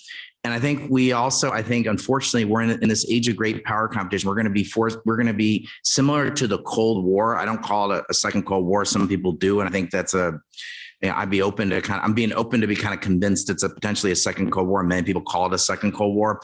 We're going to be presented with a lot of horrible dilemmas about human rights and freedom and working with not so great, folks who aren't members of the Vienna Boys Choir who may be kind of temporary allies. So I think we have that dilemma, I think is a problem. I do think though, institutions like Victims of Communism need to kind of hold us accountable. This exercise is a very useful exercise because we need these sorts of convenings to hold us collectively accountable for these issues. Because I think that I just think there's a lot of temptation to say, well, everything's so complicated. Well, yeah, but there's good and bad in the world. And so I think having some kind of moral compass, this is important to have a moral compass. So you got to start with that.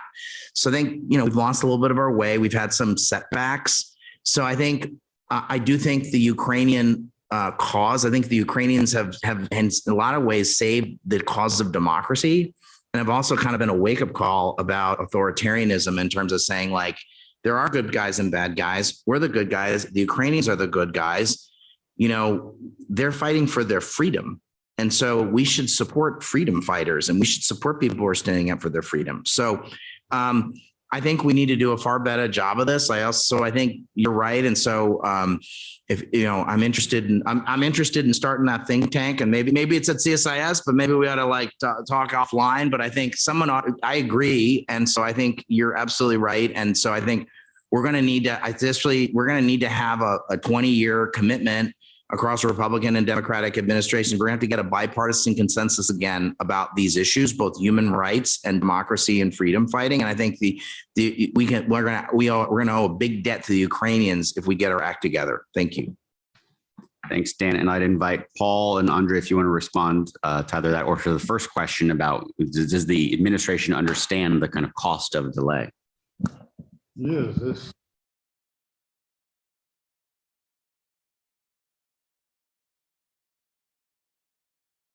Timing of the end of the conflict is defined by decisions here in Washington. For example, yesterday, I was infuriated by the title of one article, opinion in Washington Post. West urge Ukrainian to urge more robust counteroffensive. West urges, but ability of this counteroffensive depends of delivery of weapons provided by West. So this scenario ladies mentioned, they are quite typical now that the war will get to stalemate in the late autumn and the winter, and we find some solution. A lot of so-called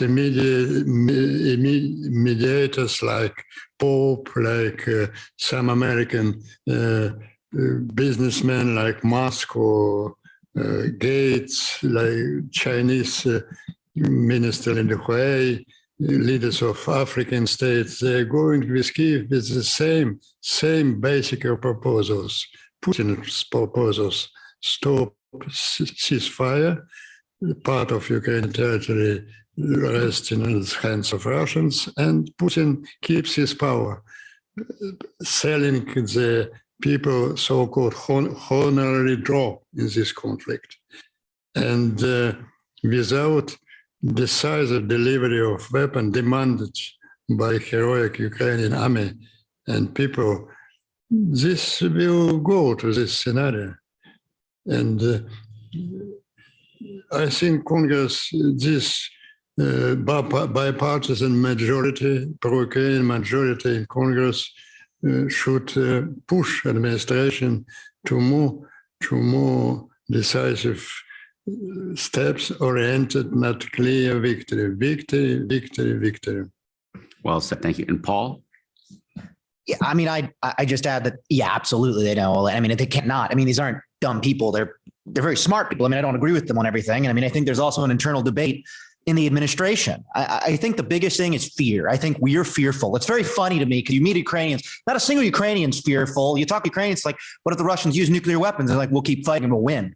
You know, it's only the, you know, the Westerners that are, oh my God, I'm over here in California, and what if the Russians use nuclear weapons? Like, I mean, you know, I mean, it's this almost pathetic way that we like think about foreign policy. And I feel like we've got to this point where we're buying these almost disinformation fantasies. There's kind of the, you know, I don't know, the biolabs disinformation at like the low level for, I guess, the mass media consumer. And then there's kind of the high level sophisticated disinformation, like Russian dissolution is bad for you. And Russian dissolution means a bunch of ethnic warring states. And it's going to be, you know, very bad for the West. And you're better off with having your boy Putin in office who can, you know, control the region for you or whatever. And I mean, this stuff plays.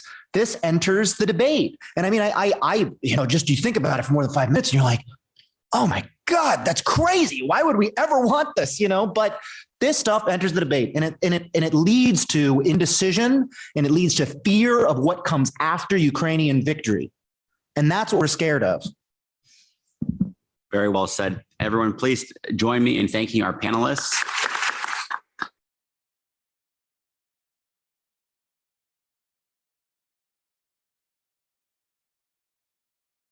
We will start our panel 2, titled Collective Memory, Its Instrumentalization and Memory Politics, moderated by Brian Whitmore, non-resident senior fellow at Atlantic Council. Please take your seats.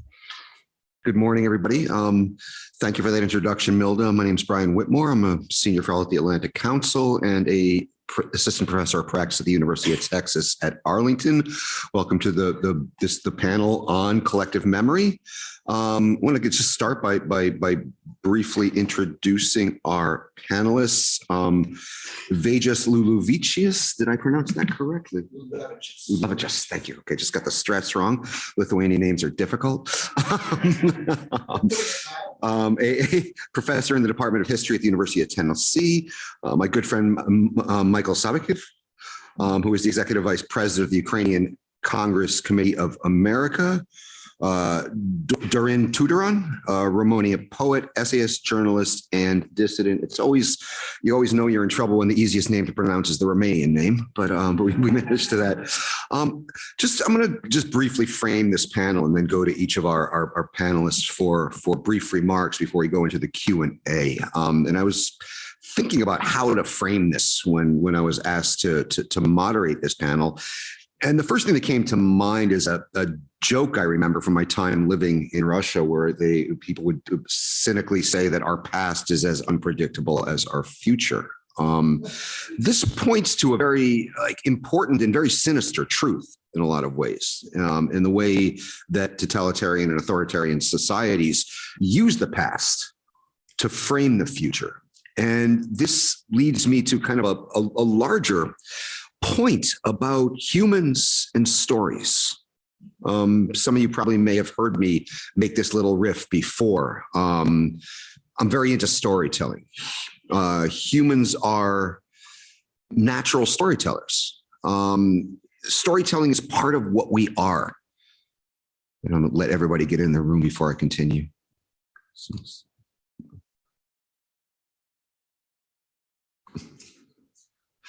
Humans are natural storytellers. Storytelling is very central to what we are. It's central to what makes us human to begin with.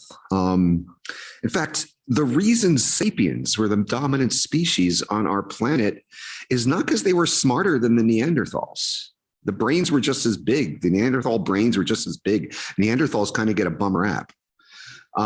Sapiens dominated the planet because they developed storytelling first. And once you develop storytelling, that enables mass cooperation, that enables mass action. It enables things like money and corporations and laws. These are good things, right? So storytelling enables a lot of good things. But storytelling can also enable a lot of bad things as well. And this is largely connected to stories about our past. Stories about who did what to whom, about who wronged whom, about who is the victim and who needs to gain retribution. Stories that we tell ourselves about the past frame how we view the present and frame how we view the future. And currently, if we look at the current events, where there a lot of what we're talking about today is connected to stories about the recent past, the nature of communist rule for decades in Eastern Europe and in the former Soviet Union. One of the most shocking things I ran into when I was in Russia was that there was this new restaurant that opened up in the Dom na Nabережная, the famous house in the embankment. And it was a Soviet era. It was designed to be a Soviet era stolovaya, right? A Soviet era cafeteria. And people were paying a lot of money to go to this place to eat bad food and have rude service. And I just couldn't understand it. But this is the reality because of nostalgia, and nostalgia can be manufactured. And in this case, nostalgia very much was manufactured for both political and commercial purposes. How many times have we heard that NATO betrayed Russia at the end of the Cold War, promised it wasn't going to enlarge and then enlarged, and therefore we are to blame for Russia's aggression against Ukraine? But this is a false narrative. But a lot of people believe it. And when you believe a narrative, it becomes true. It becomes reified. It becomes real. We've heard narratives about how Ukraine is apparently run by Nazis. Never mind, the president is Jewish, as is the defense minister. It'd be the weirdest Nazi junta in the history of the world. But nevertheless, this narrative persists. Right? This narrative persists, and it persists because it's rooted in a story about the past, promoted by the Soviets, that everybody that opposed Soviet power was a Nazi. Right? That is how this. So this is an important topic. We're going to talk a little bit about the origin of Ukraine. The story of Ukraine's origin has been distorted throughout history. To the point where today we will still hear otherwise very educated and informed people say things like, well, Ukraine's always been part of Russia. Well, no, it hasn't. I've done the math. It hasn't. Trust me. So that's enough from me. I want to now turn to our panelists, and I wanted to begin with Vejas, if I may, and I'll move like from the farthest away from me to the closest to me. Vejas, I understand you are a historian of Germany, and you've looked at historical memory in Germany, but you've recently taught a course at the University of Tennessee about the Gulag that has a lot of useful lessons for this panel. So Please, the floor is yours. I wanted to give a report from the classroom, as it were, but I wanted to start by thanking Ambassador Bremberg and Ken Pope and Milda Matachunete-Boyce for putting together this fantastic and very important event today. And to speak very briefly, I have some bad news, I have some good news, and an imperative that I think follows from that. The bad news is that the problem we're discussing here today that Brian introduced of how to arrive at an accurate, true, compelling collective memory of the real record of communism is actually part of an even bigger problem that faces us civilizationally. And that is the peril of collective amnesia. Historical amnesia, where entire parts of the past get for either for reasons of inertia or deliberately get removed or refigured or distorted. So think of social media and its grip on a younger generation that produces an eternal present, which has no past, which isn't rooted in traditional structures of society. Consider how weakened civic instruction or historical instruction produces ignorance about the past and how readily this gets weaponized by totalitarians worldwide. So that's really bad news, that there's an even bigger challenge out there that this is a part of. The good news is that, in fact, there's enormous receptivity among generations of students today to find out the truth. They seek it and desire, when they recognize it, they grab onto it as something that they thirst for. Last spring, I did something that probably in advance I should have recognized as very foolhardy. I decided to lead a class of talented undergraduate history majors through an examination of Solzhenitsyn's Gulag Archipelago as a book, a text that struck the West with the force of an explosion that was like a message from another planet that people did not know about. This was a tremendously rewarding experience because almost universally, a few weeks into the semester, students raised this in class. Why weren't we taught about this? Why am I hearing about the Gulag as an institution and its record for the first time? They took aboard the huge weight that Solzhenitsyn himself felt that he was bearing to be the person who had to speak for the millions who were unable to speak for themselves about their experience. And so that I consider tremendously good news. It's possible to work against historical amnesia, and it's possible to work for a better understanding of the collective historical record of communism. And that leads me to my final point, which is the imperative that's suggested here. And I think that one can reverse that alleged saying of Stalin's that one death is a tragedy and a million is a statistic. You need to work that around, reverse engineer it in order to start talking about those individual lives. And as you well know from the splendid exhibit downstairs and from the online resources that the Victims of Communism Museum provides, that's exactly the approach that has been taken so successfully by the Victims of Communism Museum. In our class, we used some of those resources. That included the Nikolai Getman series of paintings about the Gulag that hang in the hallways here. And students from a very visual generation found tremendous symbolic messages, hidden meanings that might have escaped their colleagues. It was a tremendously rewarding experience. And it was a way of zeroing in from another angle at the reality of the Gulag from one person's experience. We read articles like that by a Lithuanian historian, Tomas Balkelis, about Baltic children's experiences, their specific experiences in the Gulag. And I can just state the obvious. This was heart-wrenching to the point where sometimes it was hard even to go on in what otherwise was disinterested intellectual activity. So I think that from my perspective, I so appreciate that the Victims of Communism Museum has taken exactly the right course by looking at individual fates to give that specificity to what otherwise are vast generalizations. I think the other part of the next part, as I see it, the next imperative is, while also focusing on the experiences of the victims, to speak also to the individual experience of those who decided to go along with communist ideology, those who were on the other side, who perhaps grew disillusioned with communism over decades, those perhaps who continued to adhere to that ideology. It's a harrowing venture, but a very necessary one to try to understand their psychological motivations, their cultural context, and what it was that they thought they were doing to better understand the full historical record. So I'm very hopeful on that score. Thank you.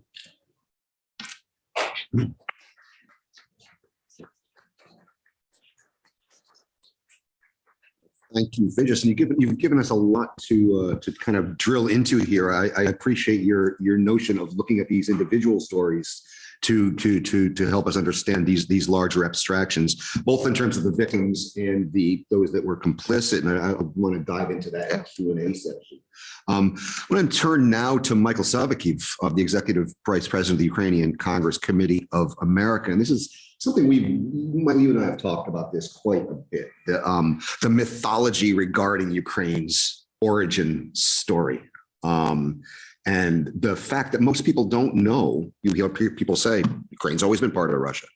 Actually, if you do the math, it was part of Europe for almost 600 years, right? Either as part of either as a completely independent state or as part of the Polish-Lithuanian Commonwealth or of the Grand Duchy of Lithuania. It's only been part of something Russian ruled for about 200 years, less than 200 years, actually. Right. You combine the Soviet Union and the Russian Empire. How do we get this narrative out there? How do we bust this notion that Ukraine and Belarus, for that matter, are somehow part of some mythical thing called the Russian lands, or the historical Russian lands, where this is so deeply ingrained in even our own teaching of history in our own American universities? Right.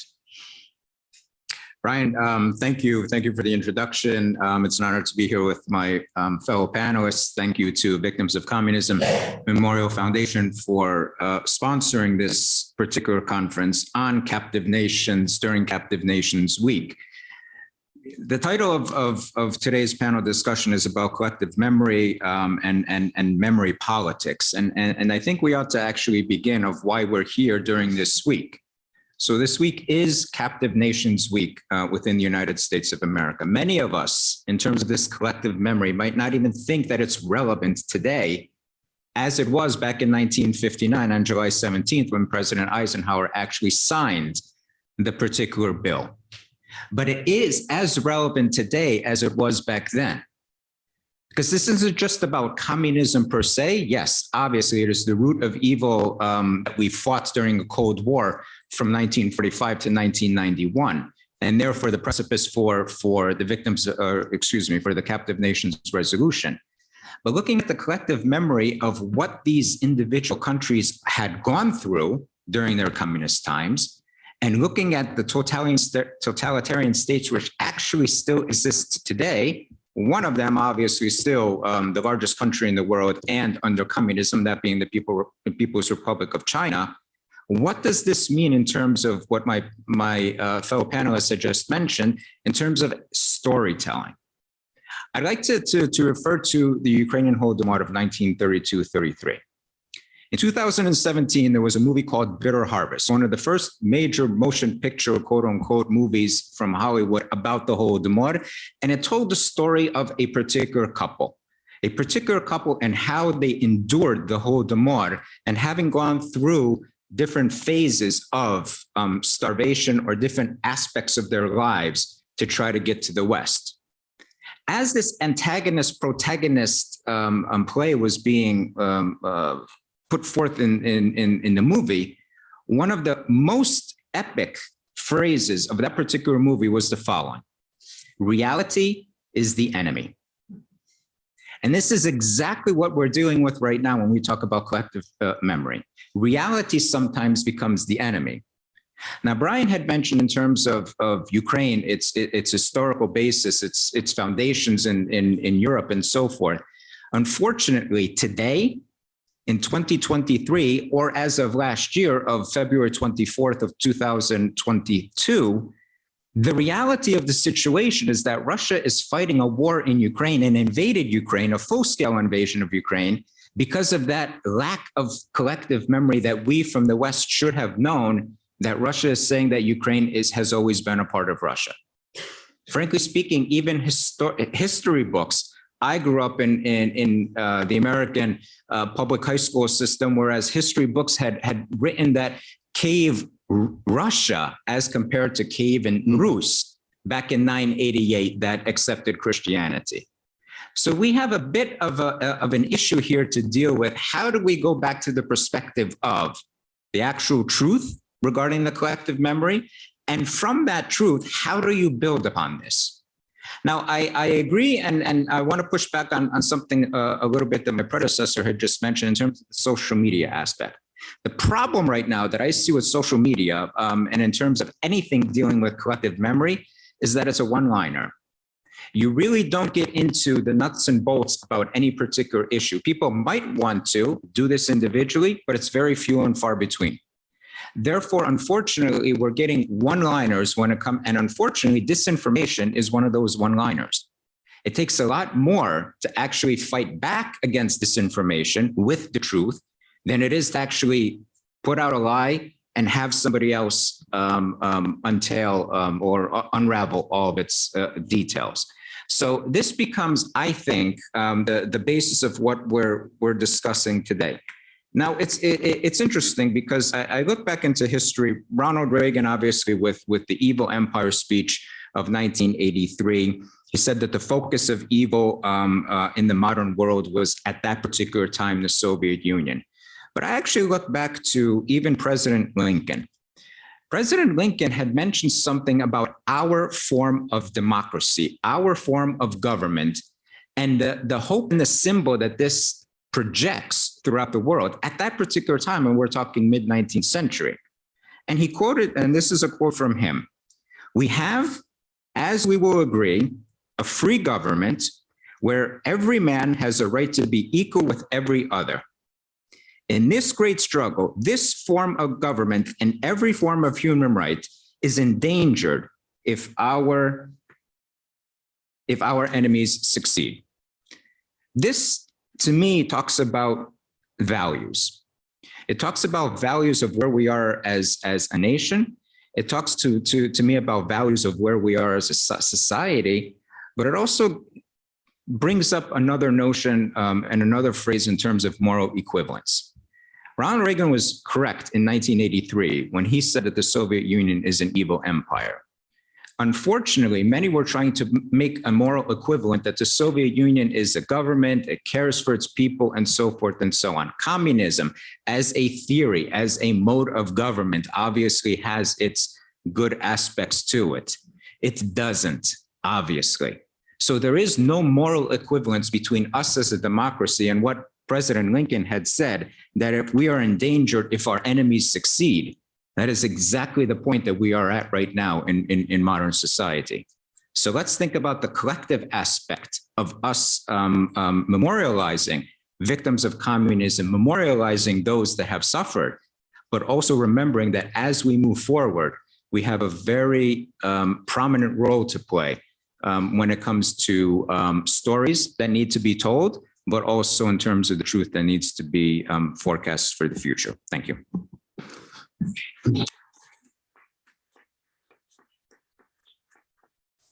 Thank you, Michael. Just picking up on one of your remarks about Rus, talking about Kiev and Russia. It made me think of the origins of the word Rus. Rus is a Viking word. Rus is a Viking word. It means men who row. It's an Old Norse word. It basically means Vikings. And this was later appropriated by the Grand Duchy of Muscovy to claim that they became the Tsardom of Rus. Right. Great. Right. No, by Ivan II. But this kind of points out Russia appropriates things as their own, right? A Russian scholar once tried to convince me that the official language of the Polish-Lithuanian Commonwealth was Russian. It wasn't. One of the main languages was Ruthenian, and Ruthenian is a precursor to Belarusian. But this appropriation of history, appropriation of words, appropriation of language. I used to be told that the word Ukraine, Ukrainie, comes from the Russian language meaning the lands on the outskirts. The funny thing is, I looked up the etymology. Ukraine, the first time Ukraine appeared as a word was there was no Russia yet. It was from the Polish language. It meant on the outskirts of Poland because it's exactly the same Ukraine in Polish. But you've given us a lot to kind of dive into the Q&A. And I want to now turn to Doran, who is a poet, an essayist, a journalist, a dissident. Is there anything you haven't done? And I'm reluctant to even introduce what you're going to talk about, Doran. I'm just going to give you the floor and let you run with it. The only thing I didn't do.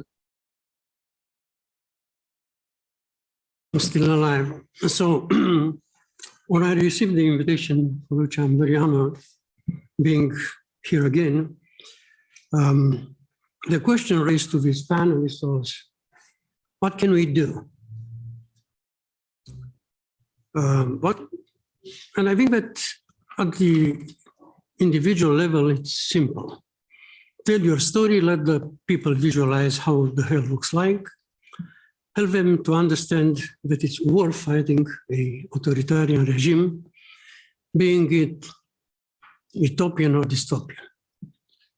When it comes to the official level, it's a little bit more complicated because there are three preconditions for the success of supporting democratic values. There are credibility, consistency, and resilience.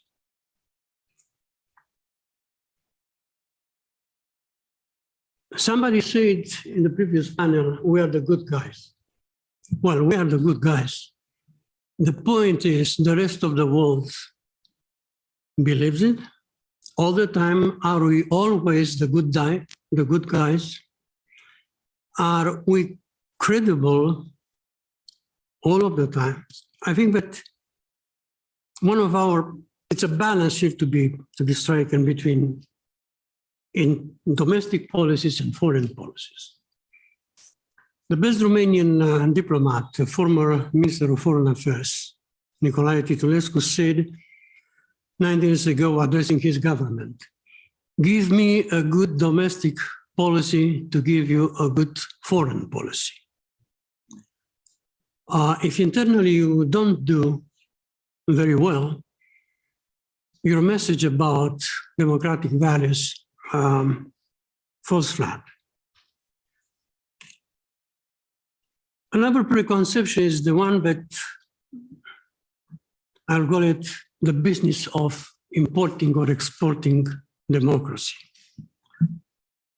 Well, you cannot export or import democracy like shoes or clothes, whatever. And for the believers in this business, let me give you a short and real story. It was during the military junta in Greece when the American ambassador asked the most important Greek historian, Professor, what is happening to your country? You came up with the concept of democracy, you invented it. To which the venerable historian answered, Your Excellency, it appears that after we invented it, we exported too much of it until we are left with nothing. I think that it's a lesson we should learn, because sometimes preaching, sometimes offering lectures to others, we look like, just because the Wimbledon had it a couple of days ago, we look like John McEnroe lecturing Nick Kyrgios or Ilia Nastase on good behavior on a tennis court. So without credibility, the message doesn't pass through. Sometimes looking around and weighing our efforts to help, I remember a verse from Leonard Cohen poem. It says, I love this country, but I cannot stand the sin. So again, we should recalibrate our moral compass to be more credible. When it comes to resilience, we are giving up from time to time the fight. What can we do right now when it comes to manipulation? So years ago, we were so smart to close down Radio Free Europe, thinking that everything gets done in Europe, that everybody bought our message that we are the good guys. Well, from time to time, we realize that cheap is sometimes very expensive. And it's something else. It's not only what Chinese people, Russian people are trying to do against democratic values. It's also about this new, very strange species of human beings, the influencers in this country. Most of them quite illiterate. So how many people do really read serious stuff, and how many people look to a famous political analyst, Whoopi Goldberg, who keeps saying, you know what, communism wasn't so bad. So we are in minority here. So when it comes to resilience, I like to remember you what Margaret Thatcher once said. She said, you might have to fight a battle more than once to win it. Resilience is what carries us from battle to battle and makes the hope of victory real. So all in all, when it comes to individual efforts and collective ones, it comes down to credibility, consistency, and resilience.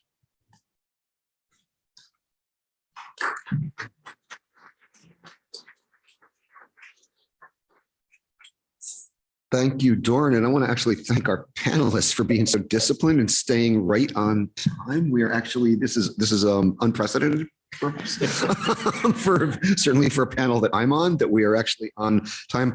I want to just kind of go one more little quick lightning round with our panelists, and then just throw it out to the audience. And Vejas, I wanted to pick up on the point you made, a very powerful and important point about individual stories that help bring the kind of the larger abstractions home. And I want to bring it from the past into the present.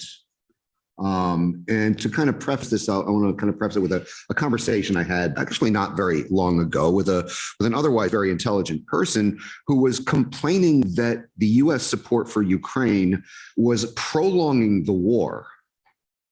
And that as a result of this, the global South was suffering because of the war.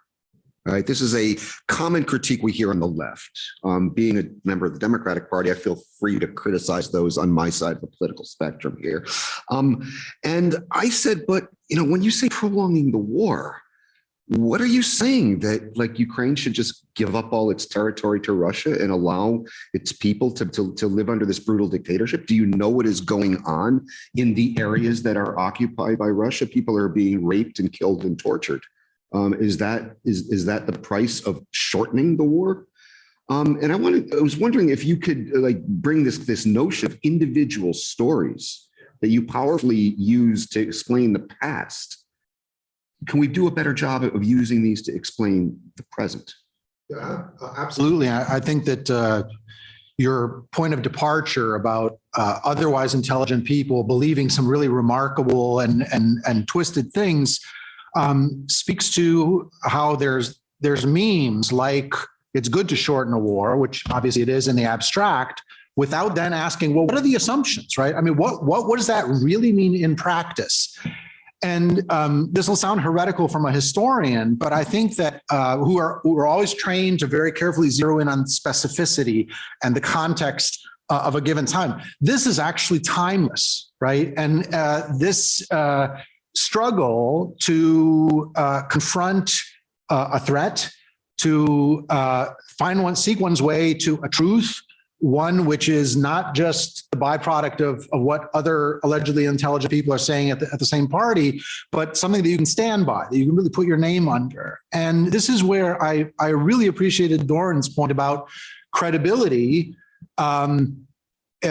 bringing it back to the person who is trying to make these judgments, right? You have to have that probity, that credibility to make a judgment that you then stand by. And the timelessness is reflected in the fact that's one of the key ideas of Alexander Solzhenitsyn's Gulag Archipelago. And he's a man who's tremendously complex, and you could teach a whole class about the complexities there, and controversial. But one of his key insights is that it's actually not so simple as the good guys and the bad guys, but as he put it and repeats it, that's how important it is, and repeats it. The line between good and evil goes not between groups of people, but right through the human heart. And to me, that is a timeless truth that then expresses itself in particular stories. And when I closed with an imperative that I feel, at least, that to look unflinchingly at why people made choices that led them to great evil is just as necessary a part of witness as the courage of those who immediately understood what was at stake in moral terms and always did the right thing. So I think that the historical record is so rich in these things that you can create an entire timeline based on those stories, and we should. Thank you. And Michael, I'm going to turn to you with one of my favorite topics. It's something I kind of opened with when I introduced you, is this notion that most people in this country and most people in the West prior to this tragic war in Ukraine didn't understand what Ukraine was or where it came from. And there's a reason for that. There's a reason for that.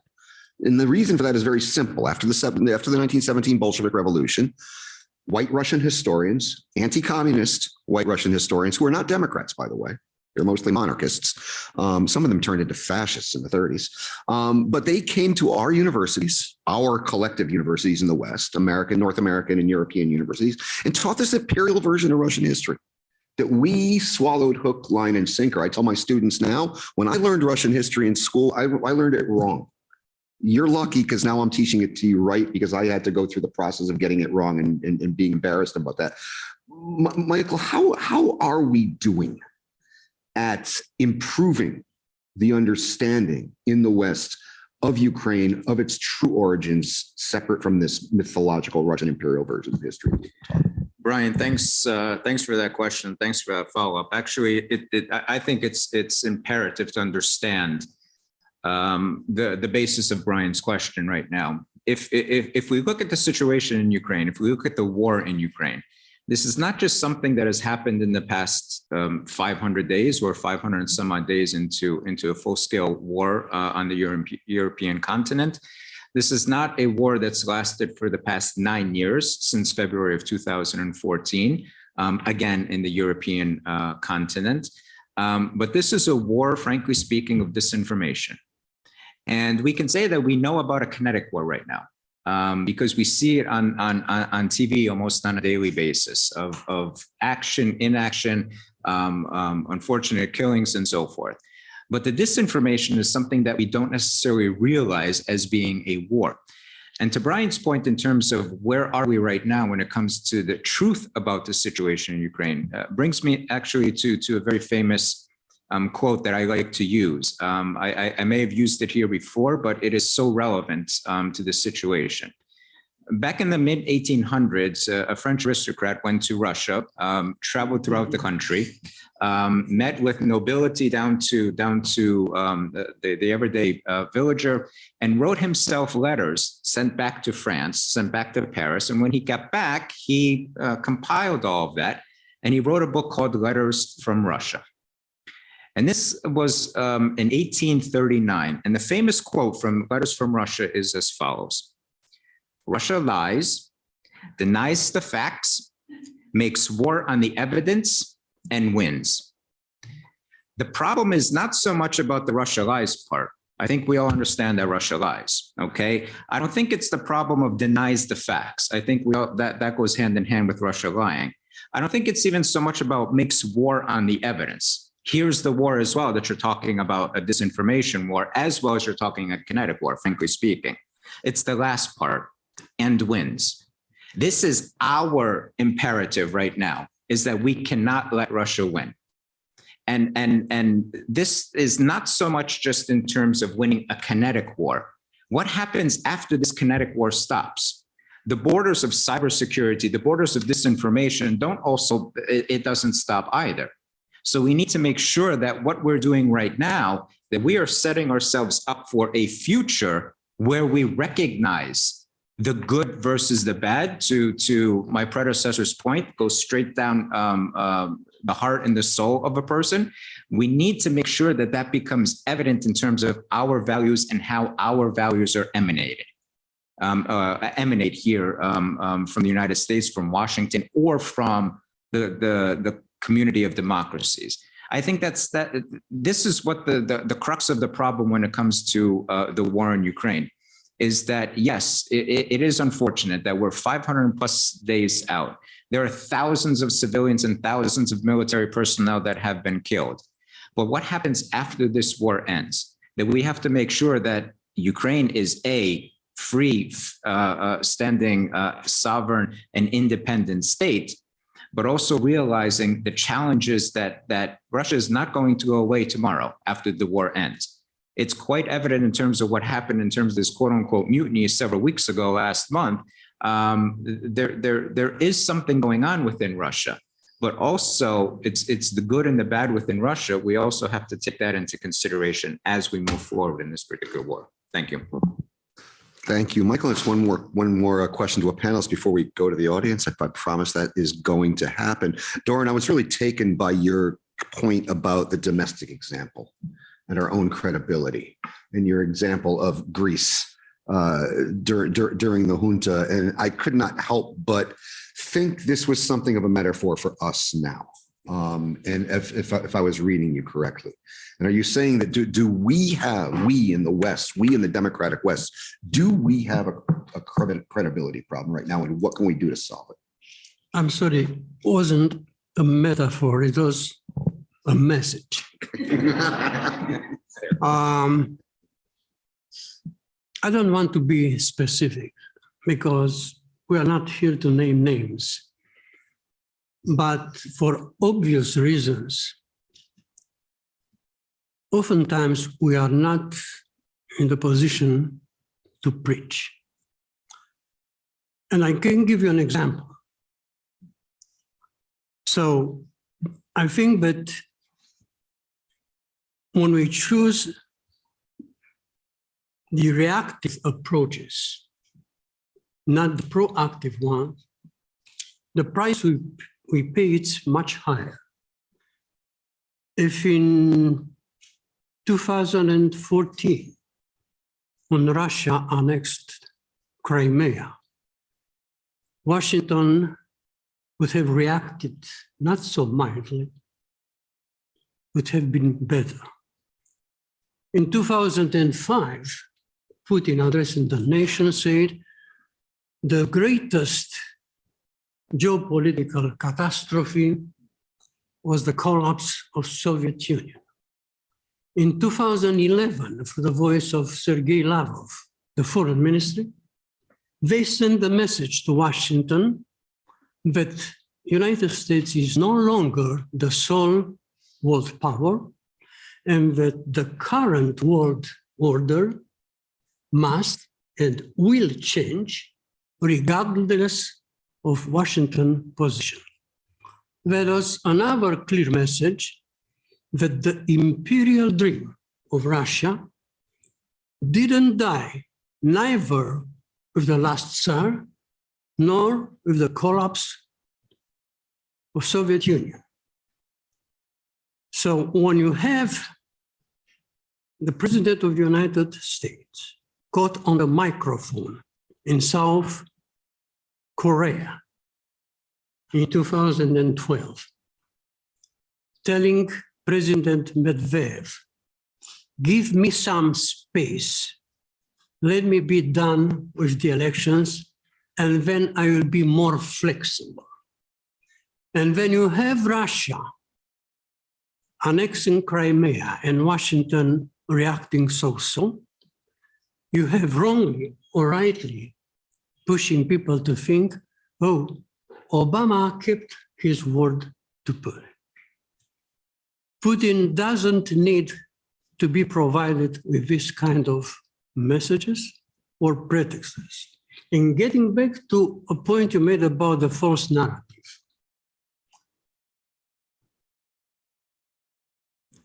I just watched a long interview with the former foreign minister, Roland Dumas.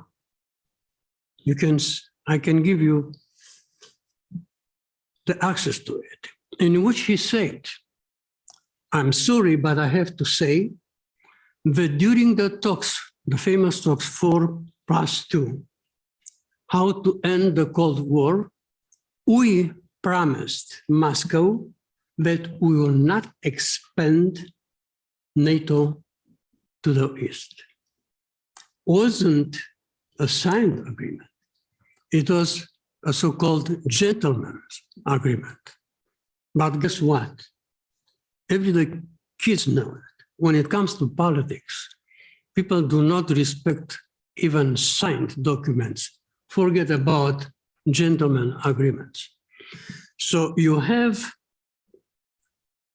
United Kingdom, United States, Germany, France, meeting with Russians and making that kind of promise and then saying, well, we didn't do it.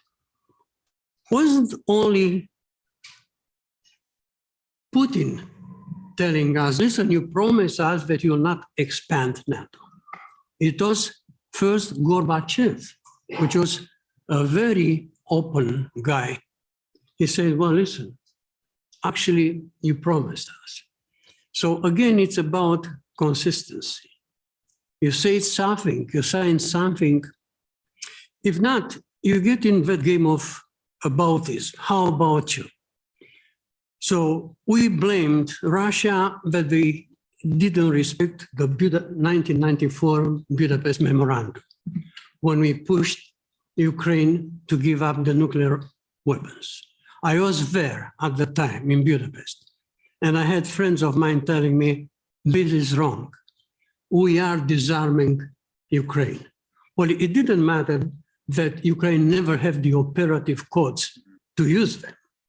But the perception is sometimes stronger than reality. The message is over there, we are disarming Ukraine. So we are sometimes helping the false narrative to work against us. Can I add something very, very quickly? Very quickly.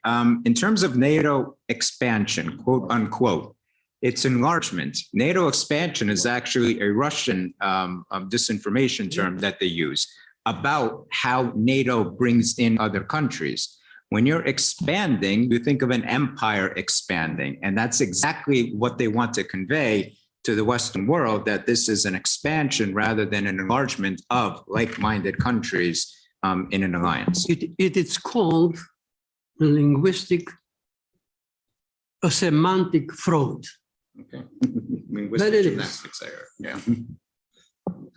Okay, well, let's open it up to the audience. We'll take a couple of questions at a time. Let's see, we have this gentleman here, and then this gentleman here, and this lady here. Yeah. I'm still morning. Good morning. I really love the quote from the Greek historian that, you know, we've exported democracy so much that we've kind of forgotten about it. And what I see here, I mean, we have to have a strong narrative. We have to really understand what we're talking about before we preach it to others. But when I see young people, especially pre-college, that the last report, 8th graders, 13% nationwide were proficient in history and civics. I mean, we should all be terrified of that. But then when I hear, you know, you have your undergrads after reading Solzhenitsyn, they say, why weren't we exposed to this before we got to college? I mean, that should have been exposed in high school, minimum, I think. But if we're trying to control the narrative, but we have younger people, especially that are coming up, that are not historically literate, as I'm seeing and fearing, how can we reverse that? Because, I mean, communists know they obviously know that to control the youth, you control the future. And Mao said it himself in the Red Book. Ideological education is the key for everything. So how can we start people younger in understanding the truth and in reality before we have to catch up? Because if we don't, it's going to be too late. By the time, I mean, some undergrads, college kids will get, they're going to get enlightened. They're going to see the light, but not all. So how do we start younger? Especially here at home before we try to go abroad. Thank you. Thank you. And we have this gentleman here. Thank you. Dan Garrett, Secure and Tianxia. My question is this: currently China has announced a global civilization initiative. Russia also has a similar effort. And the point of both of these efforts is to retell the history of the world, including replacing Western civilization. Now, this is obviously a cooperative effort between them, because you can look at the analysts and they look at the head of the SVR, Russia's Foreign Intelligence Service, said they exchange frequently with the Chinese Communist Party. Chinese Communist Party state media and Kremlin state media have joint information media agreements, basically information warfare. So as you started off this discussion about telling stories and how important they are, how do we combat this joint Chinese Communist Party effort to retell the story of the world, the global civilization? And this is not just a textual story. This is also a visual story, whether it be through Hollywood movies or the equivalent in Russia, what used to be Hong Kong movie industry, now is China's movie industry. Social media. Social media is a mostly visually intense environment. And the Communist Party has put out lots of videos out there about color revolutions. And there's a lot of fusion between the Soviet/Russian active measures program and the Chinese Communist Party effort to recreate this through visual media as well. So how do we combat this jointly?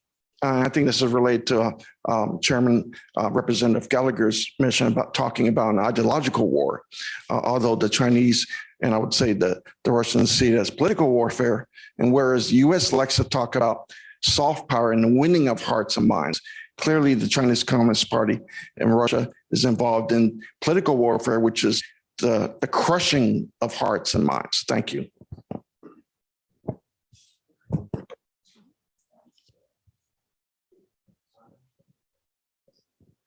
Good morning. Thank you for all your insight. This has been really enlightening. The first two questions that I heard were about enlightening the young people, and then the information warfare. My question kind of brings them both together. What specific resources are available to the public to discover the truth rather than misconceptions about the war in Ukraine? And then as a follow-up, what is the extent that the Russian government is going to go to manipulate the information going to the West?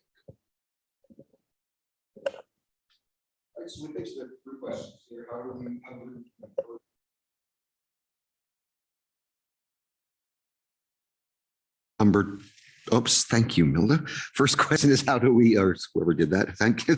How do we reverse and combat historical illiteracy? How do we combat Chinese and Russian efforts to rewrite history? And what resources are available for people who want to know about the war in Ukraine? I guess each of you take whichever one of those you want. I think, Michael, you probably can tackle the one about what's out there to get proper information about Ukraine.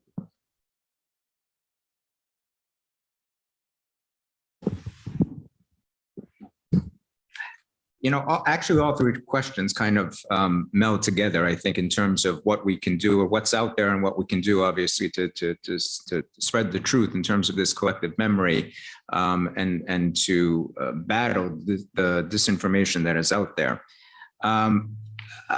We've all spoken, all three of us have spoken about social media and the use of social media.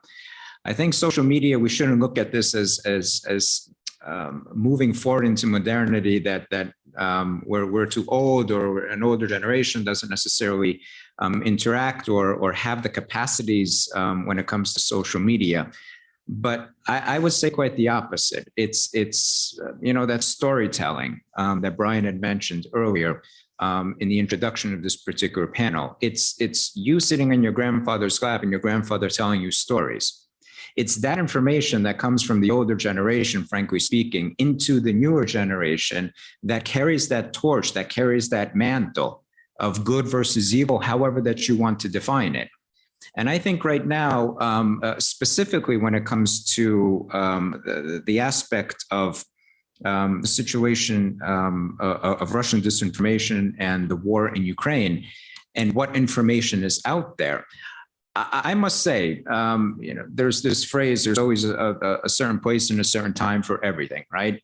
And I would say that President Zelensky, as an actor, really fills the role of and shoes of a president in terms of everything that he does on a daily basis with the social media aspect.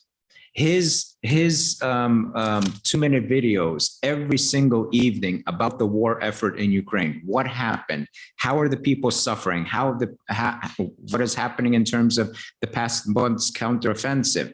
I think this is what needs to be brought forward as much as possible, because those are the elements of truth that unfortunately are not necessarily evident elsewhere. And the more that something of that nature can happen, then it helps to bring in a younger generation. But there's a historical element there as well, because President Zelensky always brings in something about Ukraine's historical perspective of the current day and what's happening within the war. So I think it's a very good fusion of the two. And one of the things I'll end with this is, unfortunately, sometimes we, as a Western society, as societies of democracies, we actually don't take a lot of credit for the things that we do. And I think that that's wrong also, is we ought to take credit for looking at what we have done for the world. We want to stop terrorism. We want to stop terrorism in terms of the terrorist activities, what Russia is doing right now in Ukraine. We want to stop terrorism when it comes to ISIS. We want to produce good to help our fellow neighbors, our fellow countrymen, and others around the world. And I think we don't take enough credit for ourselves. And we ought to, that way, promote ourselves in terms of the value system that we have here and promote that throughout the rest of the world as well. I would just make a couple additions to Michael's comment. I would recommend going to the site of the Free Russia Foundation. Our good friend Natalia Arno is in the front row here. They are putting out excellent reports about the situation in Ukraine. I would look at my old employer, Radio Free Europe, Radio Liberty. rfrl.org is covering the war on a day-to-day basis. There's some great sites coming out of Ukraine. Stop Fake is an excellent resource. And Euromaidan Press is another great example. And Ukrainska Pravda, the Ukrainian newspaper, which also has an English language edition. There are plenty of great resources out there to get information. And Medusa and Nova Gazeta. Yeah. They all have English versions. I want to have Vejas and Doran weigh in on these two questions. Then we have time for, I'm told, one more round. So the gentleman who asked the question about the narrative and how one pushes back and at what age, those are excellent questions. I think obviously the answer is it's never too early to be teaching critical skills. And from my perspective, the really good news, it harkens back to the gentleman who's the object of the display next door, Václav Havel, who in his article on the power of the powerless pointed out just how fragile, in spite of appearing strong and monolithic, a lot of these power structures and narratives are out there. So that I don't think we're even it's a good news that we don't have to control the narrative, right? You don't have to police the narrative. You need to outfit people with information that allows them to start asking questions. And Václav Havel used to infuriate people by asking lots of questions at a time when it was allegedly not allowed to. If our goal needs to be not just to produce stories. I'm a great devotee of story as well. And the job of literature is to tell compelling stories that are invented, but history has to traffic in stories that are true. So there's that additional responsibility. And the good news is, there's, as got pointed out just now, about a material that is available for current events. There's also a great stream of texts. Like right now, I'm in the process of reading Tanya Brannigan's Red Memory about the afterlives of the Cultural Revolution. There's a huge explosion of texts like this that outfit anyone who cares to know with the critical skills to be asking all sorts of uncomfortable questions that will lead to the truth. Thank you. Doran. About what we can do to deal with the Russian and Chinese and some other people involved in rewriting history. Well, actually, the history of the world is nothing else than the history of rewriting the history. So you cannot do anything about it. It will happen. Do you remember that nice book, 1001 Nights? It is about surviving. Who knows to tell the better story? You cannot stop the other one to tell their story. You should be better in telling your story. If you use your time trying to stop somebody else, you are lost. When it comes to amnesia, 2 weeks ago, one of the most regarded historian, Alain Besançon, died.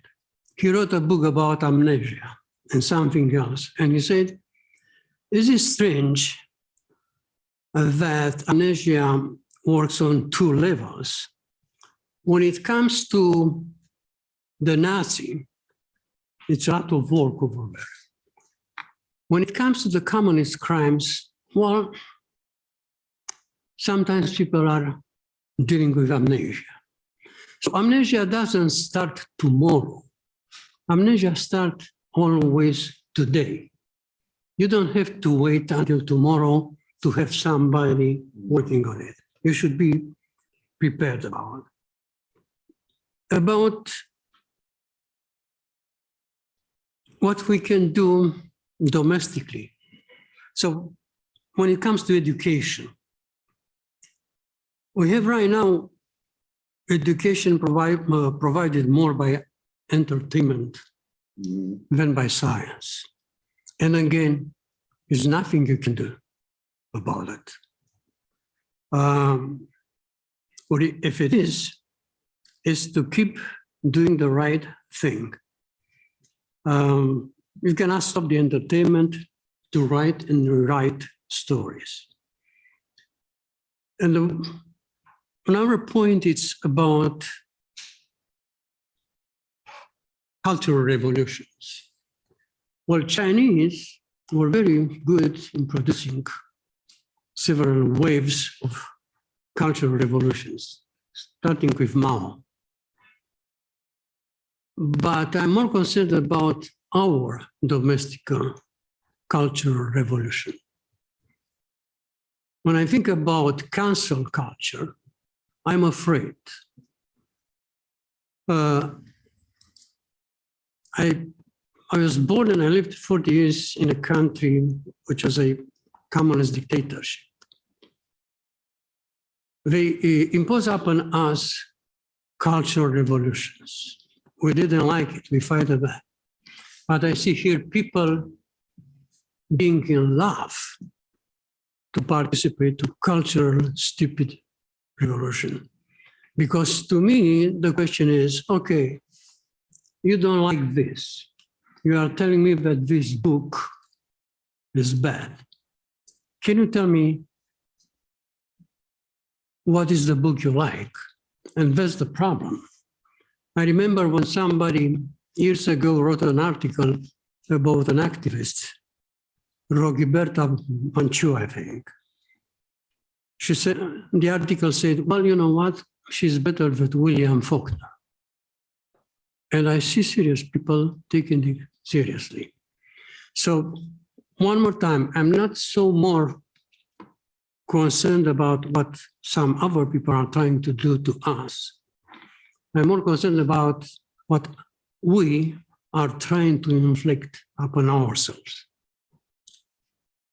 Thank you. And unfortunately, I'm told by the organizers that I do have to wrap it up. I lied. I said there was going to be another round of questions, but unlike Mr. Putin, when I lie, I own up to it. So on that note, I'd like to thank our panelists and thank the audience and apologize that there weren't none.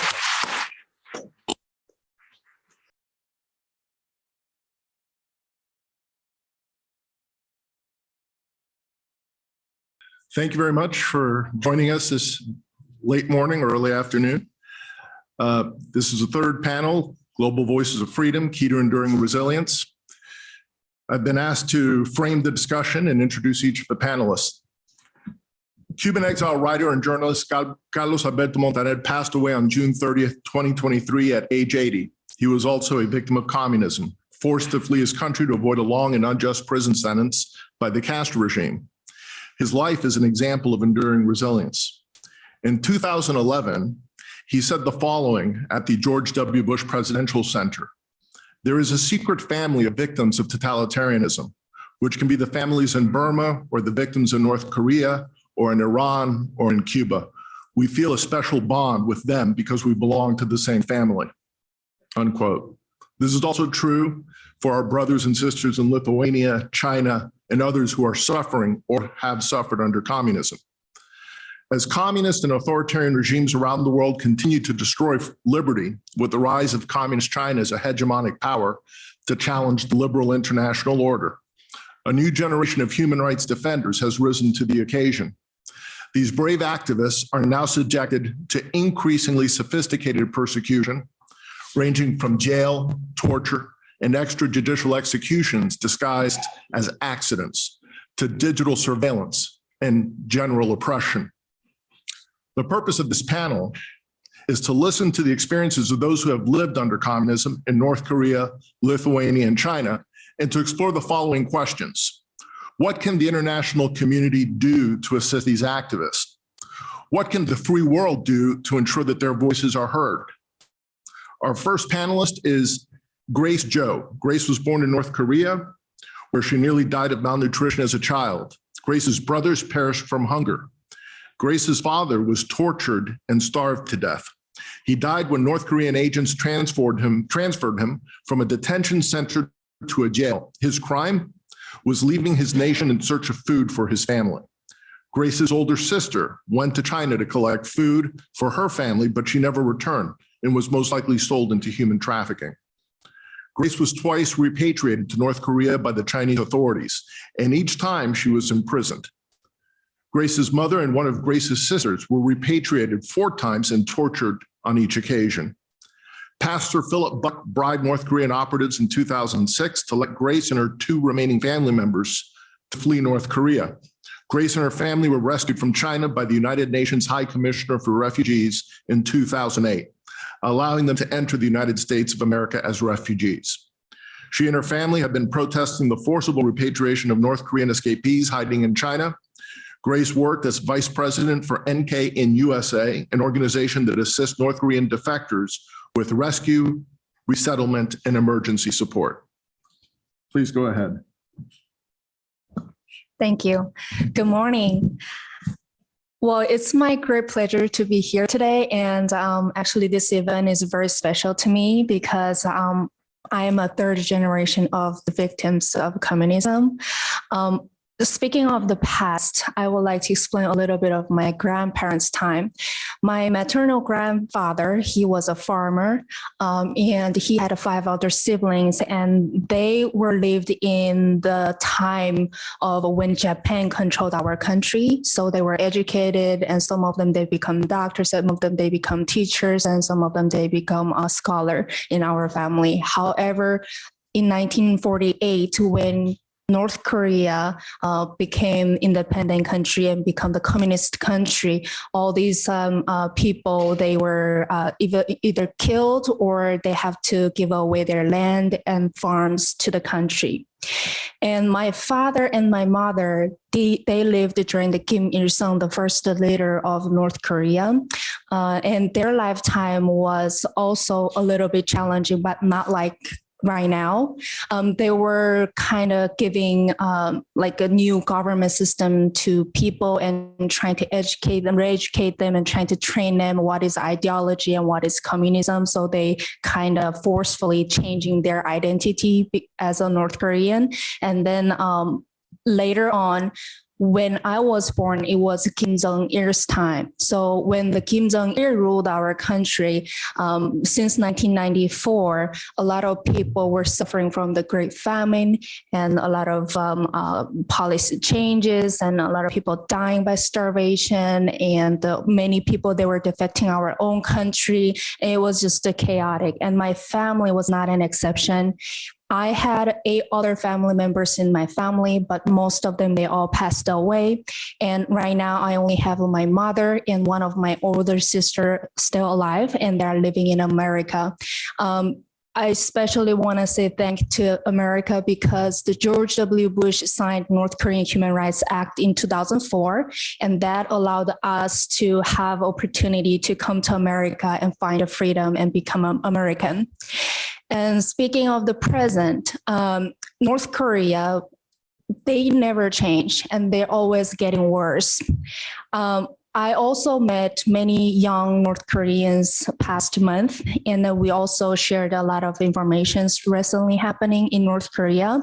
They said the border security increased between North Korea and China, and many reasons, of course, but life in North Korea is getting worse because back then in Kim Il-sung and Kim Jong-il's time, people can smuggle food in and out from the China, and they were able to rely on their living with that. But right now, because of the security blocked completely, that source was not even able to fight their living. So North Korean people, they are wishing that we're gonna go back to the time when Japan controlled our country. Of course, our Korean people, we don't like Japanese people because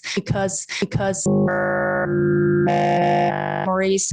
But right now, young generation of North Korean people, they wanted to go back that time because right now it's way worse than before. So speaking of the future, I'm here to share my family stories because I don't want history repeat in other countries. And I feel like the ideology and the communism, the Marxism, the idea is keep spreading in the world. It's not just stopping at there. So North Korea, maybe in Western world, we think North Korea is small, weak, and they're poor. Maybe it's not strong enough and will not give us a lot of effect. But as we can think about our childhood storyline, like a turtle and bunny race, right? Like the bunnies, when we think, oh, the turtle is so slow, they cannot reach to the destination. But what was the result? The turtle win, right? So if we don't aware about those situations from the world, if we don't take right action on perfect timing, then I'm afraid that the communist ideas and then the ideology and keep spreading the other world in the world, and all those government keep changing. And for example, recently the Venezuela became the socialist countries, right? And a lot of countries' economic falls down and becoming more and more difficult, and a lot of refugees happening right now. So I'm kind of saying that, oh, North Korea and Soviet Union, all these ideas are keep spreading, but we are not doing work enough to fight for that. So to preserve a freedom for the future, as Americans, we have to study more about those, and then we have to take action and be able to protect the freedom in America. Thank you.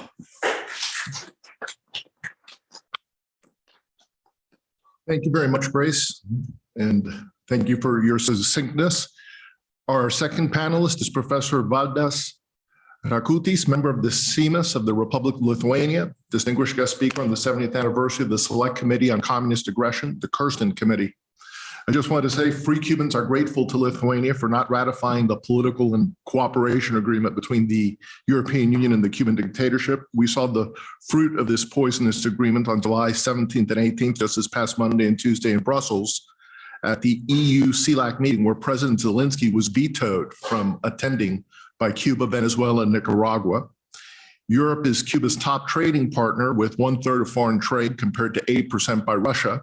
Nevertheless, Cuban troops are today fighting alongside the Russian allies in Ukraine. Without further ado, Professor. Thank you very much for introduction. I'm very happy to be here in the United States, the capital state for some freedom ideas, maybe splitting of them. I was historian of 18th century, so sometimes it's very nice to understand that ideas of 18th century were so successful in this country and have this development in 21st century. Of course, I was educated in Soviet Lithuania, but educators were not only my teachers, which have some Sovietical explanation and stories, but also Voice of America.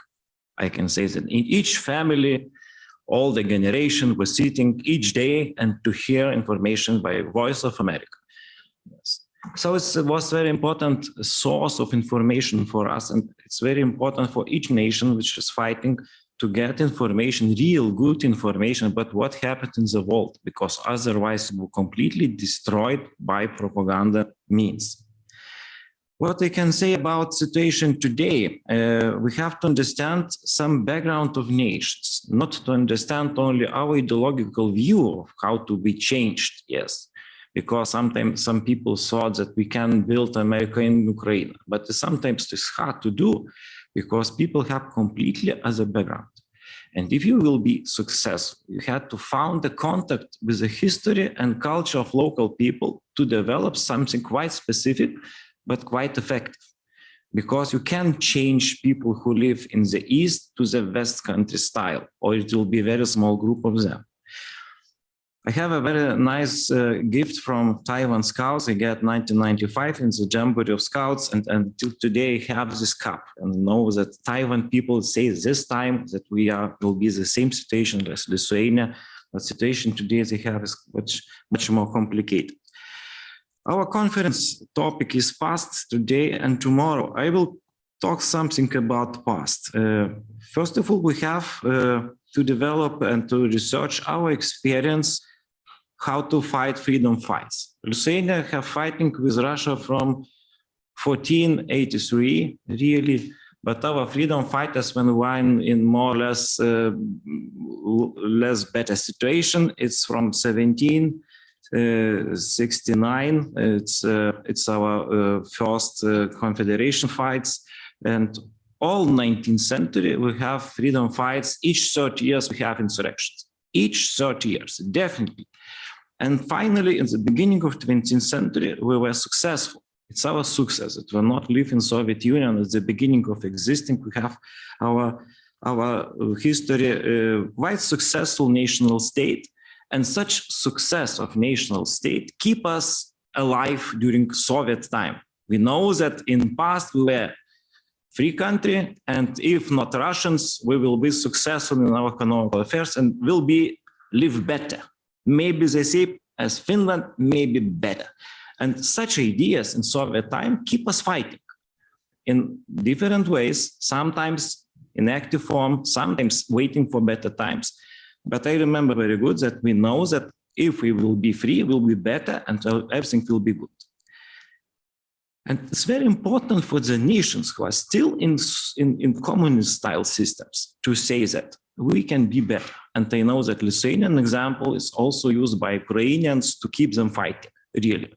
We will be as Lithuanians will be, or Polish. What we can do today? First of all, we have to support for victims and for people who have not possibility to live in their land. Support them, take possibility not only to live, but also to develop themselves, to keep organizations. To keep organizations, we support each other. make research in country, collect information, data, like we have Catholic research in the late Soviet time. And also we have to understand situation we were in past and what situation is today. Not only to say that some nice future, but maybe you have to understand that some changes. Regimes also make a changes, yes, and you have to adopt, not to say that is not important, very important. New kind of technologies keep regimes much more effective than it was 50 years ago. We have to be much more effective in our means, yes, especially new technologies. Because, regimes can stop everything, but at the same time, they are not able to fight against internet at all, for example. The last, what we can do today is prepare, be strong. Sometimes we say, we are better because we are free, and the regimes will be defeated because they are regimes. No, they will be defeated because we do something. Yes, efforts, not a time, build strong nations and strong systems. What we can do tomorrow? Keep fighting. Informational support, very important. Informational support for the people. By the means it's accessible for them. Ukrainians are very successful in Russia because they use different kinds of information inside Russia, which is influenced by Ukrainians. Develop visions. What will be if we win? It's very weak point in Belarus, in Ukraine. They don't know sometimes what will be in future. Maybe Ukraine is much more advancing in this field. But Belarusian opposition have not vision what they are fighting for. They know what they are fighting against, but what they are for, nobody knows. Something will be like United States. No, it will be different forms. Work on this. Develop young people to be activists after the victory. They have to know what to do with this. And battle of visions maybe will be, I will say, decisive battles of all this complex, even in Russia inside. What Russians have inside. They have one vision really of Putin, and they know that if they will lose this war, they will lose. But maybe we can create nice vision for normal East Europe. We can live the same nice like in West Europe. Why not? Create, work on this, prepare people, prepare brain. It's a lot of work to do with this, because without local people, you can't understand local customs and local culture. But if we work on this, and people who now sit, freedom fighters, people who are not able to participate, please create your own universities, work on vision of the future. And later, or maybe in next 2 years, they will be successful, because even people who live in such controlled areas, they think about future. And if you show good future, they will join you maybe in next some years. Thank you very much.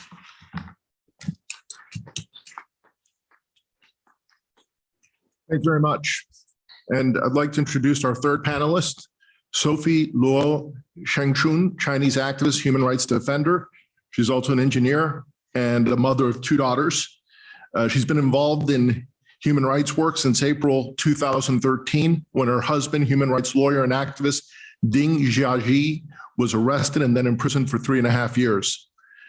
He was forcibly disappeared on December 26, 2019 for attending a gathering in Xiamen with like-minded lawyers and friends, was cruelly tortured for 6 months, is still being kept in a detention center in deplorable living conditions as of today. And on June 24th, 2022, Ding Jiaji was secretly tried and convicted to 12 years in prison plus 3 years deprivation of political rights on April 10th, 2023. But no sentencing documents were provided to the family. Please, thank you. Okay. Thanks, the victim of Communist Memorial Foundation, to have this panel, and thanks everyone for coming. Thanks VOC to inviting me to speak. Should I? Is this clear enough? Yes. Okay. Yes.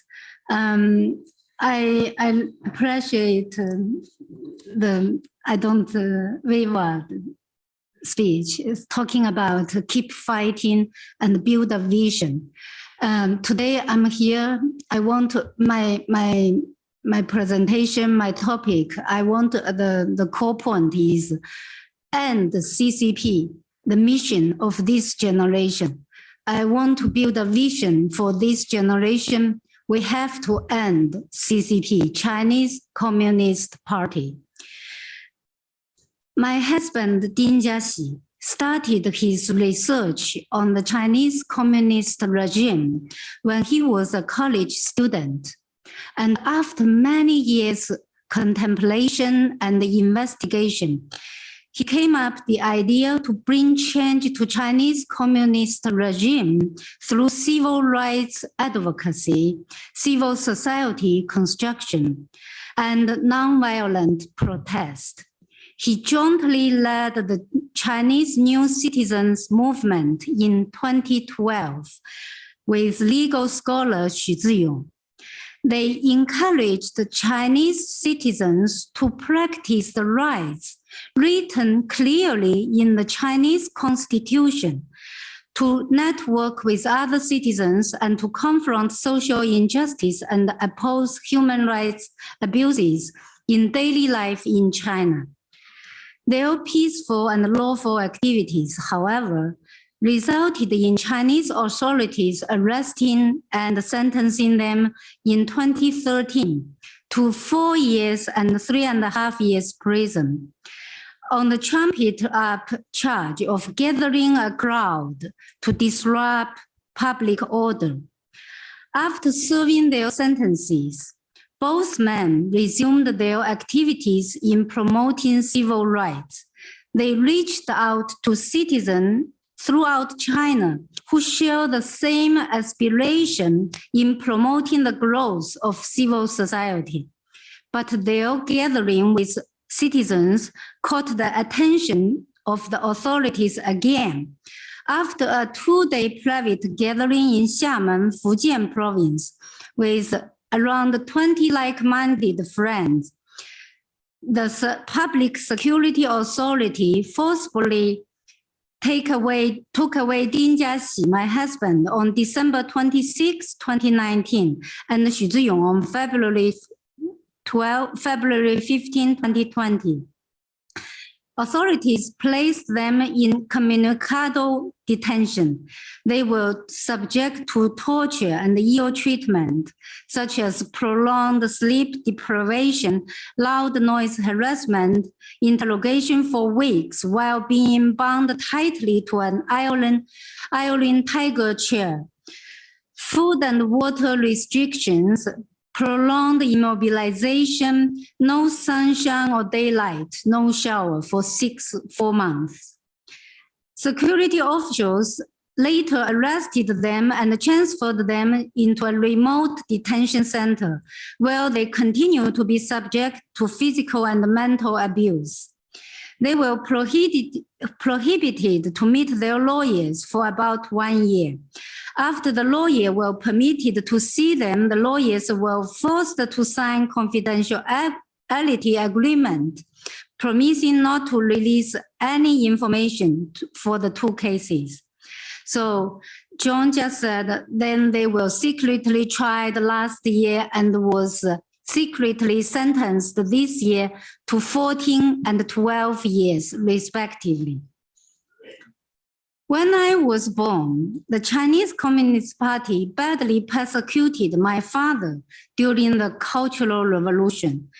Because of that, like many Chinese of my generation, I chose not to study anything related with politics and to avoid anything related with politics until my husband was firstly taken away in April 2013. I love my husband very much, and I know he is a law-abiding person. So why would the Chinese authorities arrest him? I started to research his activities, and I was shocked to find so many human rights abuse ongoing and covered by the CCP's controlled news every day. I suddenly felt the grip of the Chinese CCP and realized that China is actually a big jail. I made the difficult decision to move to United States right away to protect our two daughters and avoid being held as hostage. So I arrived in United States on June 2013. But I was in regular communication with Jiaxi's friends in China. Mostly they are Chinese human rights lawyers. I also met many friends in the US and internationally who care about the fate of China and have been tirelessly supporting human rights and democracy, like all of you are here.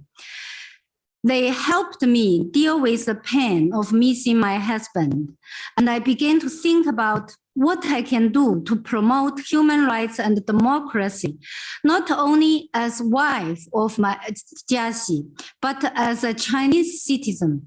I began to pursue democracy and freedom as a way of life, as one of the things I must do every day, as my husband said. In 2017, after my husband was released from his first jail sentence, he came to visit my daughters and me in United States for 2 months. During that time, everyone tried to convince him to stay in the US. My colleagues even suggested me to hide his passport. I so desperately wanted him to stay, but he insisted to be back to China. And I understood his mission was in China. It's been 3.5 years since my husband's second detention. I have tried my best to speak up for him and done whatever I can to appeal for his case according to the Chinese criminal law. I have sent over 40 letters to Chinese authorities, but I didn't receive any feedback. Over the past 10 years of advocacy and observation, I clearly saw that with a one-party dictatorship, no freedom or rule of law or universal rights can exist at all. The CCP's one-party dictatorship is the source for my suffering, for my family's suffering, and the suffering of millions of Chinese families. The CCP sentenced my husband Xu Ziyong over 10 years. They believe that they can stop the growth of civil society and the aspiration for democracy and justice. But CCP, they are wrong. We are not powerless. I'm determined to continue the cause of my husband and Xu Ziyong. I'm determined to continue the cause, not only under the mission of calling for human rights and civil society, but directly under the mission of ending the CCP. I pray to God for granting me wisdom and strength to devote myself to the mission of this generation. And I call for solidarity of worldwide like-minded friends to action together with me. Let's end CCP in this generation altogether. Thank you.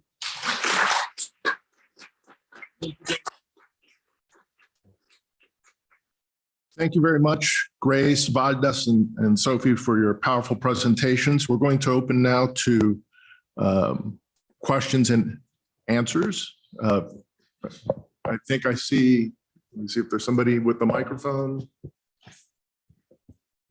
over there. So please raise your hand if you have any questions for the three panelists.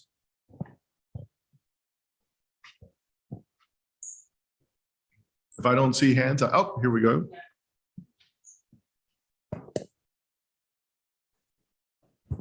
while I was listening to Sophie, it's a parallel to the person who's going to receive the award today, Karamurza, because I think it's a very good parallel between your husband and him. He left his wife and went to Moscow despite everyone. So we have to end two, actually. We have to end Putin and CCP. So that's one thing. But the other thing, Sophie, I work with many Chinese people here. And some of them, don't like CCP. But I witnessed myself a Chinese person who, while watching the military parade in China, the real exercise of power, she cried being so proud of China. And she lives here. So how can you convince people like that, not to mention that America is that China is such a big economical player? How you convince people like that in America? And the same thing is for many Russians who live here, and they like Putin, and they live in this world. So how can we convince people living in the Western world and still liking the things that you fight against? Very good question. Shall I answer now? Thank you so much for your question. Yes, I totally agree. When I look at the parade of the army, I also feel so proud of my country. I share the same feeling, and I love my country. I can't say the government so much until I saw the shoes of my husband. So what I want to say is, yes, it's very difficult to educate the generation under the fake news, under the covered news by CCP. So my point is, the truth tells everything. When I touch the truth behind the everyday life, I right away know how to choose what I need to do. So I call for the truth to be brought to China, to everyone. Right now, we have a very difficult task is to overcome the internet censorship we call the firewall. This is one of my actions. I worked with a team of people to bring truth back to China. For example, the case of my husband and Xu Ziyong, they dare not let Chinese people even know their names. It's so few people know even their names, let alone what they did. So I would like to say, to bring the book, to bring the media, to bring all the fact back to Chinese, it's the very critical way for people to know how to choose, how to love their country, to fight for the real good things for their country. Thank you. Okay, the young lady in the back first, then this gentleman, and then this other gentleman. And thank you. My name is Katerina Adarchenko, and I work as political management with elections. And I see in many countries which was under pressure, Soviet Union and in China, I think the same issue that it's very strong paternalism. So if we discuss like some change in China or even in Central Asia, which now on influence of Russia and China, we see that people and even people with low income, they usually trying to find that same dictator, so the same paternalist model of government. So what is of your point is the most useful tool of changing this social agreement and to change this, request of leadership in countries who was so long under communist pressure? Thank you. is there anyone particularly wanted to address that to? I think.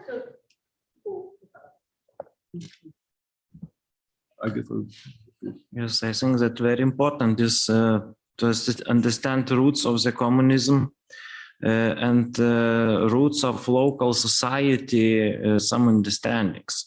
Because without understanding, you will be not successful to change the situation. And if we talk about the regions you say about Central Asia, we have to understand, I call principal structures. Principal structures of society on which background everything is built. For example, the territories of Central Asia is built on the Golden Orda system. Yes, Golden Orda system, which very, very deep roots somewhere before, because you know this Mongol Empire for centuries, they destroyed local structures. And if you will do something, for example, in Uzbekistan, you have to go deep in the history to find structures Uzbekistan or Khwarezm this time exist. Yes, or sometimes very deep. The same like in Russia. What it means Russia? Russia is Rus, Kievskaya Rus, official name. Yes, some state built by Varyaks, by Normans, by Vikings, but really they have quite democratic structures inside. Like in Novgorod, for example, they have some local parliament, and they have possibilities to do such things.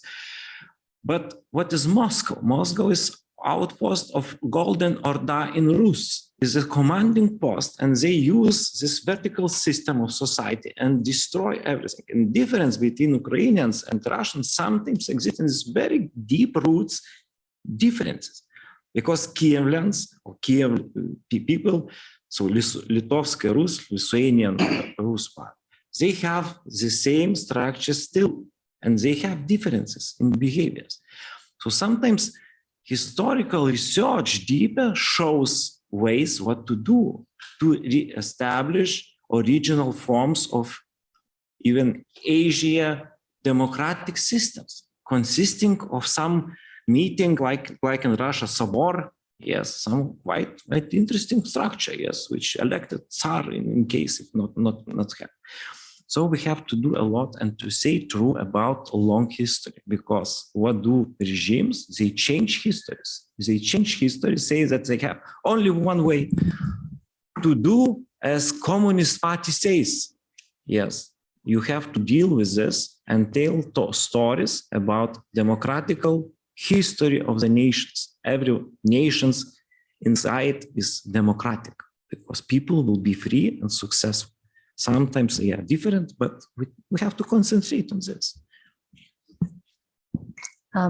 If I add one thing, well, North Korea also has a similar like China. So we do have a military parade, and we have a lot of pride on ourselves about our country. I think that core belief came from our brainwash system in our country. Since we are small and we are able to speak a word when we are toddler, we are taught that our country is the best, our dear leader is the God, and they fought from the Japan, and we earned our liberty in our country and all the good things about our country. And we were taught about our biggest enemies, Japan and America. And because of America, we are poor and we are hard, we are suffering and all that. So people were taught many years, and we believed that so long time. But after we came to America, we kind of learned about the true history. And then we opened our eyes and we realized, oh, that was not true. And this was true. And now we have to act. So all those changes took time. So my opinion is that we have to teach the right history to those people in the Western world, so then they can realize what they have been taught wrong information. And then we are responsible to teach them the right history, right information, and right reality, what's happening in those communist countries. Like North Korean people, Christians, they will go to the political prison camp for their lifetime. And all those people who tried to find freedom, they will go to prison camp for their lifetime. And they will not even live more than 5 years in the prison because the labor is too harsh and too difficult. And their malnutrition, food condition, health condition. Well, the communist country said all free education, free healthcare, everything is free, everything is provided by the country, but basically in reality it's not.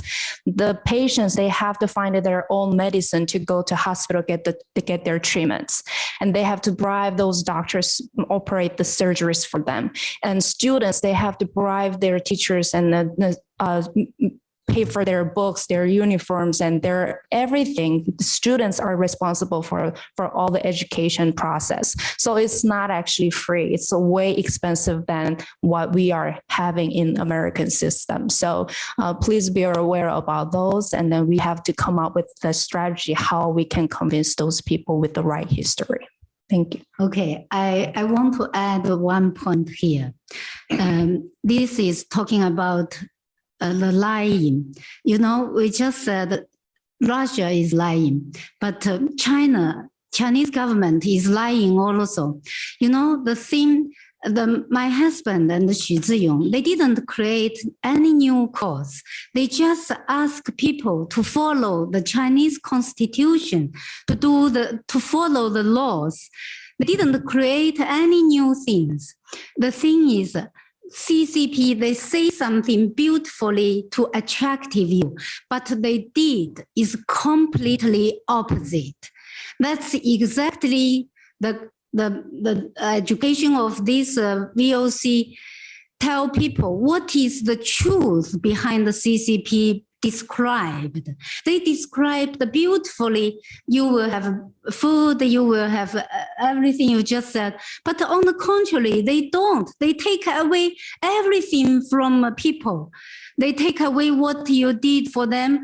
They just twist the principle and make you to misunderstood. It's they give you everything. No, it's you earned everything, but they take away. So we just really need to resist this kind of brainwash and or say political lobbying things. Thank you. Thank you. This gentleman here. Yeah. Thank you. I'm Dolkun Isam Uyghurs. I'm from the World Uyghur Congress. Yes. So today we know the CCP how dangerous for the and the human rights, global democracy, international.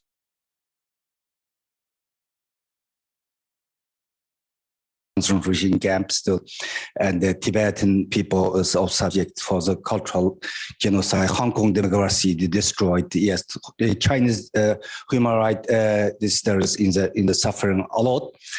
Yes, we have seen, but we haven't seen any support from the mainland China, from the people.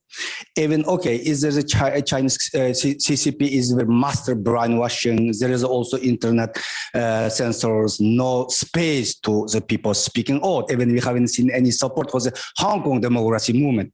But this we can understand because China can control everything inside, but outside.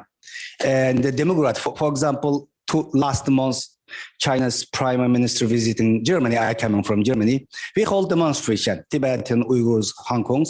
But other side, so many Chinese young generation students and the support Chinese prime ministers, hang the Chinese flag support.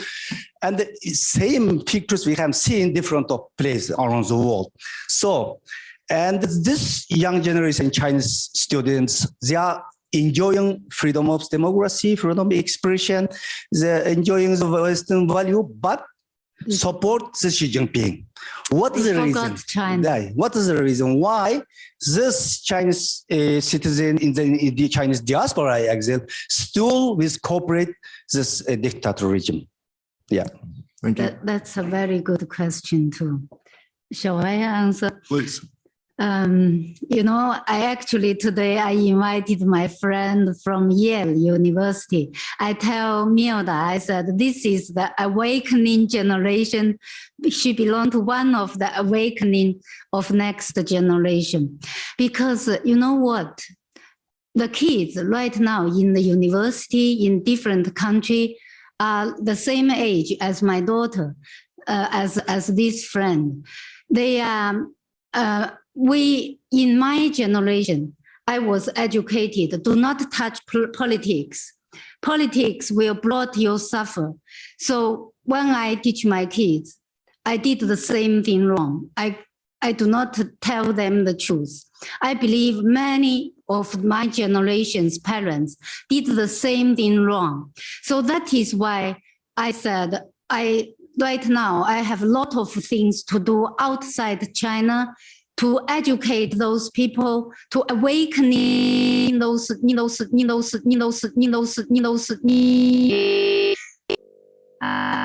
you still many of them not being waken up yet. I went to some university, the percentage which awakened is maybe 1%, but you know what? Did you heard about the white paper movement? Once they know the truth, once they understand what the generation have been fighting for, what's the truth behind the CCP, some of them awaken very quickly. So I will say we keep educating, keep telling them the true story is the only way to make them to change their position, to support democracy instead of the dictatorship. Thank you. Thank you. I think, yes, it was you next, then you, and then we have you there in the back. Go ahead, sir. I'm Peter Murphy, an intelligence analyst and a former diplomat. I absolutely agree with you that our number one priority has to be to break the Great Firewall. And I'd like to see our intelligence agencies reorient to very specific examples of uncovering corruption within the Chinese government and then broadcasting that back in to China. In the event of an invasion of Taiwan, take about 400,000 soldiers and sailors to even attempt to win Taiwan. Every one of those will be a single child with no brothers and no sisters. Can you give me a feeling for how the Chinese will react when 400,000 families lose their progeny? And if I may, do you have other suggestions? Do we want to increase tourism of Chinese outside of China? Do we want to increase students going to university outside of China? Sorry, I might not fully catch your point. You are saying single child policy. Yes, single child policy. All the current soldiers and sailors have no brothers and sisters. Yes. So if they sink the invasion fleet, there's 400,000 families that lose their progeny during the invasion. That's got to be very disturbing for 400,000 families in China. Is Taiwan really worth it? Taiwan really worth it. Of course, we have to avoid this kind of war. I want to say we definitely don't want to see the war happen in Taiwan. And regarding the next generation, yes, they are one-child generation, or the family will suffer. Yeah, I think actually that's a good education point for my generation to teach the fact to their, if Chinese Communist Party keep wiggling a war with Taiwan, it will be your kids to fight. Then you will lose them. Yeah, that's a real good point. Thank you so much. I just got the logic. Very good. Really, that's a good point to educate my generation's people. Madam? Yes, my question is directed at Grace Joe. First of all, thank you very much for your excellent and very interesting remarks. You had mentioned that the young people in North Korea prefer an earlier time, even under Japanese control. I'm wondering more about their attitudes. Do they want to be united with South Korea? What do they think of South Korea? What do they think of the United States? I'm just wondering what the potential is for the younger generation. Thank you. Thank you for that question. Well, since today's time limit, I couldn't explain details, but if I briefly explain, the current generation in North Korea, they are able to access information from outside of the world, which is the South Korean pop songs, movies, and TV series through the USB device and DVD copies and tablets and smart devices. And those young generation, whoever born after 1990s, at least in their lifetime, they watched one episode.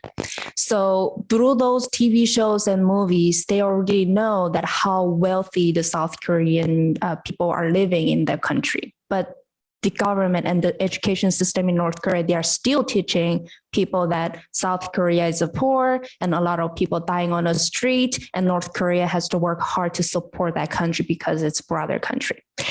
But because of America's behind of South Korea, we are not able to reach out to them. So that's how they teaching those young generation. But they already realize that's a lie because through those social medias and information going in. So as a North Korean defectors who came out from North Korea, and a lot of leaders, they found a lot of different groups and projects. They're sending a lot of informations like this pop song dramas and a lot of newspapers and a lot of information from the outside of the world. They're bringing into North Korea to awakening those people up. And because of those young people already awakening, we are seeing the hope that North Korea will change internally.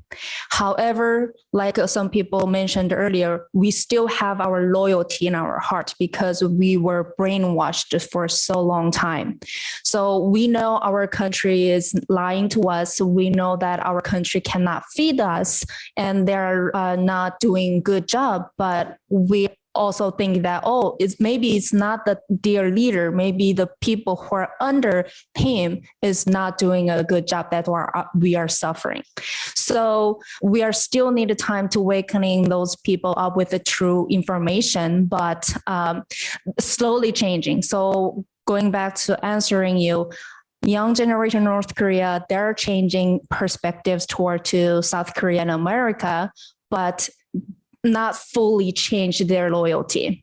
The point they want to go back to, like back in their ancestor time, is because right now the North Korean people, they are suffering too hard, and then they feel like, our grandparents' time wasn't that bad, even though Japan controlled our country. Why not some other forces coming into us and then just end this type of life? That's what they're saying. It's not just want to go back to that certain time, but they hoping that the Communist Party ends right now, no matter what kind of method it is. So that's what current generation hopes for. Question back there, sir. We have time for one more. Hi. You'll be the last question. Go ahead, sir. My question is for Professor Rakutis. Since in your lifetime, I mean, this all happened before I was born, but in your lifetime, the Soviet Union disintegrated and your country, Lithuania, achieved independence and freedom. So I was wondering if you could share what some of the central lessons of how that occurred for the people represented by your colleagues. Thank you. No, Lithuania was country which has a state position from 13th century and was taken to Russia, Prussia, and Austria in the late 18th century. And from this time, we have some Russian occupation 123 years. And during First World War, Lithuania get independence back. And 20 years of independence really built back Lithuanian nation. Yes, we have feeling at our superiority, I will think, Soviet Union, because we have this 20 years of freedom.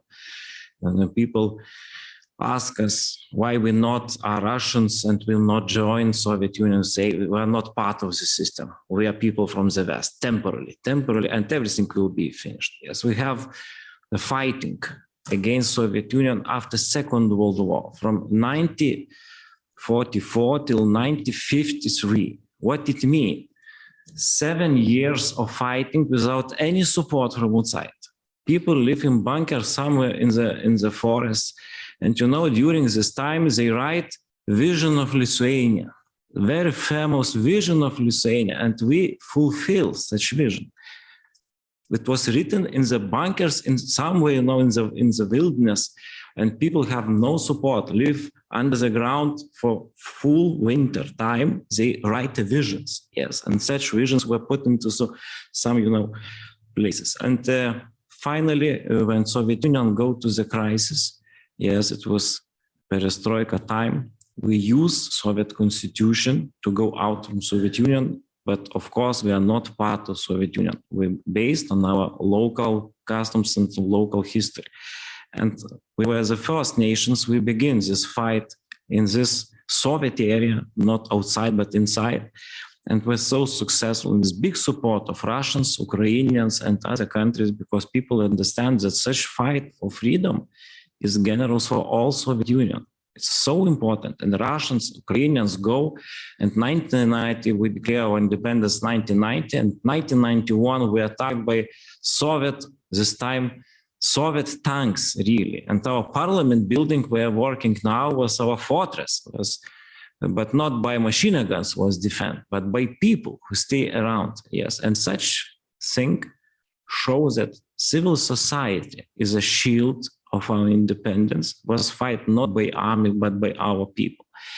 And problem is that when you have structure of society, which not consists on citizens, but on all-time peasants, people who are on the supervision, they have not feeling, they are not free people, they're people of this man, yes, and when you have such structure, it's very hard to build something like the style, because you not have such systems. And what you have, first of all, to build society for free people, yes, for people who are not dependent on something, they are interested in politics, they are voters, yes, and you need time to develop such part of your society. It's very hard to do when people we're small people, like in Soviet time. We're small people. No, we not participate.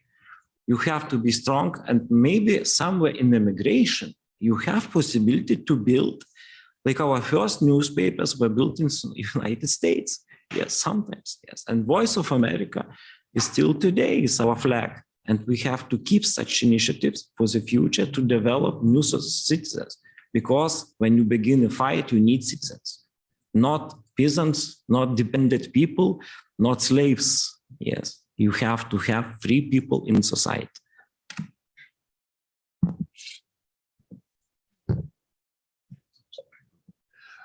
My apologies. I've been told that we've run out of time, so I'm terribly sorry. But I want to conclude. One of the themes running through has been that of the lie. And I think it serves to go back to Vladimir Lenin, who stated on October 2nd, 1920, in an address to Russian communist youth, quote, "The class struggle is continuing, and it is our task to subordinate all interest to that struggle. Our communist morality is also subordinated to that task. We say morality is what serves to destroy the old exploiting society and to unite all the working people around the proletariat." Fidel Castro on March 26, 1964 stated, quote, "I conceive the truth in terms of a just and noble end. And that is when the truth is truly true. If it does not serve a just, noble, and positive end, truth as an abstract entity, philosophical category, in my opinion, does not exist," end quote. So truth for the communists is only in service of revolution, communism, through whatever means necessary. So literally, the lie is at the heart of their ideology. Thank you very much for joining us today. Thank you very much, Grace Joe, Valdis Narkutis, Sophie Lee.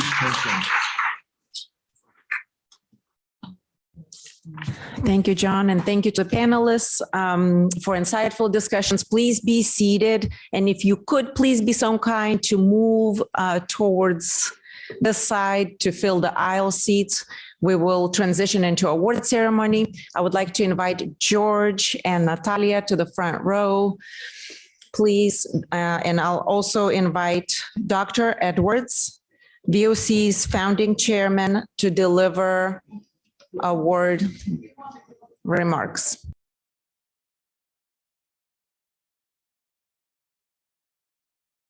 Before proceeding to the presentation of the award, I'm going to ask your indulgence and just to say, after listening to this incredible testimonies which we've heard this morning and this afternoon, to say that the Victims of Communism Memorial Foundation believes in Václav Havel, who is right next door to here.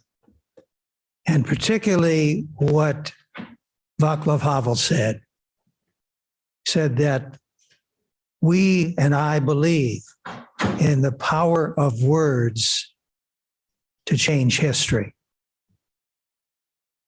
The power of words to change history. There's so many examples that come to mind, but I just want to give you one that was in 1987. President Reagan was before the Berlin Wall and made that famous speech in which he said, "Mr. Gorbachev, tear down this wall." Just a few words, but more than that, a rallying cry, because in less than 2 years, the wall did come down.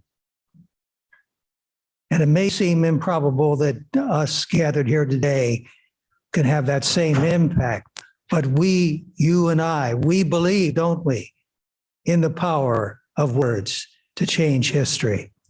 And so I would just say, as the founder of this wonderful organization, and I'm so proud and privileged to be a founder of, that we believe in that, and we ask you to reach out, join us in our continuing crusade to bring about free countries and a world without communism. So to the business at hand, the Victims of Communism Memorial Foundation presents its Dissident Human Rights Award to those individuals who have pledged their lives, their fortunes, and their sacred honor to opposing communism and all forms of totalitarianism and furthering the cause of human rights. So today we present our Dissident Human Rights Award to Vladimir Kara-Murza, journalist, human rights activist, documentary filmmaker, and today a prisoner of conscience in Vladimir Putin's Russia. As a journalist, Vladimir served as a correspondent for such global media as BBC and the Washington Post. And he's produced documentaries, film documentaries, on the history of the dissident movement in the Soviet Union and the life and work of his close friend and opposition leader, Boris Nemtsov, who was assassinated just steps from the Kremlin. I'm privileged to say that I first met Vladimir almost a decade ago and have long admired him as an eloquent and courageous champion for a free and democratic Russia. Vladimir worked with the Russian political opposition to advocate free and fair elections, civil liberties, and the peaceful removal of Vladimir Putin from power. He played an essential role in securing the passage of the Magnitsky Act, designed to punish Russian officials responsible for gross violations of human rights and broader acts of corruption. For his peaceful, and I want to stress that, for his peaceful opposition to Russia's invasion of Ukraine, Vladimir was arrested in April of 22 under the pretext of disobeying police orders. And just prior to his arrest, he had spoken out against Russia's unprovoked and unlawful invasion of Ukraine, knowing the regime would penalize him severely. Think about that. Knowing what heavy price he was going to pay, yet driven by his desire to further human rights, he still made that charge. And on April 17th of this year, Vladimir was sentenced to 25 years imprisonment for supposed crimes of spreading deliberately false information, but actually it was the truth about the Russian armed forces' cooperation with so-called undesirable organizations and high treason. What a travesty. What an outrage. And this must not be allowed to stand. Vladimir Karamazov has been awarded the Václav Havel Prize for Human Rights by the Axel Springer Foundation, the UN WASH. He's also gotten the Sakharov Prize. And so the VOC Foundation joins other organizations around the world that have called for his immediate release and the clearing of all charges against him. Today, we, you and I, we salute Vladimir Karamurza for his unflinching courage, his eloquent advocacy for a peaceful, free, and democratic Russia. And while the Putin regime continues its unprovoked invasion of Ukraine and its suppression of the human rights and civil liberties of Russian citizens, outstanding heroes like Vladimir ensure that one day Russia will be free. Accepting the VOC Dissident Human Rights Award for Vladimir is Natalie Arno, president of the Free Russia Foundation, which has been declared, we should not be surprised, an undesirable organization by Russian authorities. Well, the VOC Foundation is proud to associate with the Free Russia Foundation, which is, in our opinion, one of the most desirable and needed organizations in Russia. Natalie, please.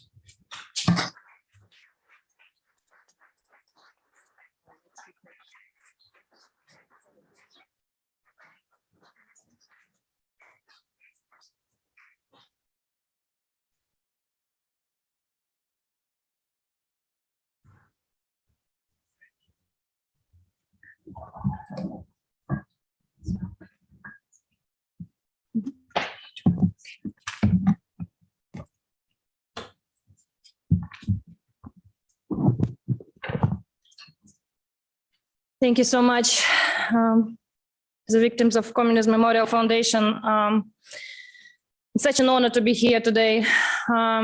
It was very heartbreaking and painful to hear about the war in Ukraine, about this brutality and atrocity of such a unnecessary tragedy. It also was very sobering and eye-opening to hear about China and North Korea, and to realize that dictators are doing a great job of supporting each other. And so we in the democratic world should be better in our solidarity efforts. So thank you so much for your organization, for this event, for bringing all of us together. Thank you for this important award to my dear friend and colleague, Vladimir Karamurza.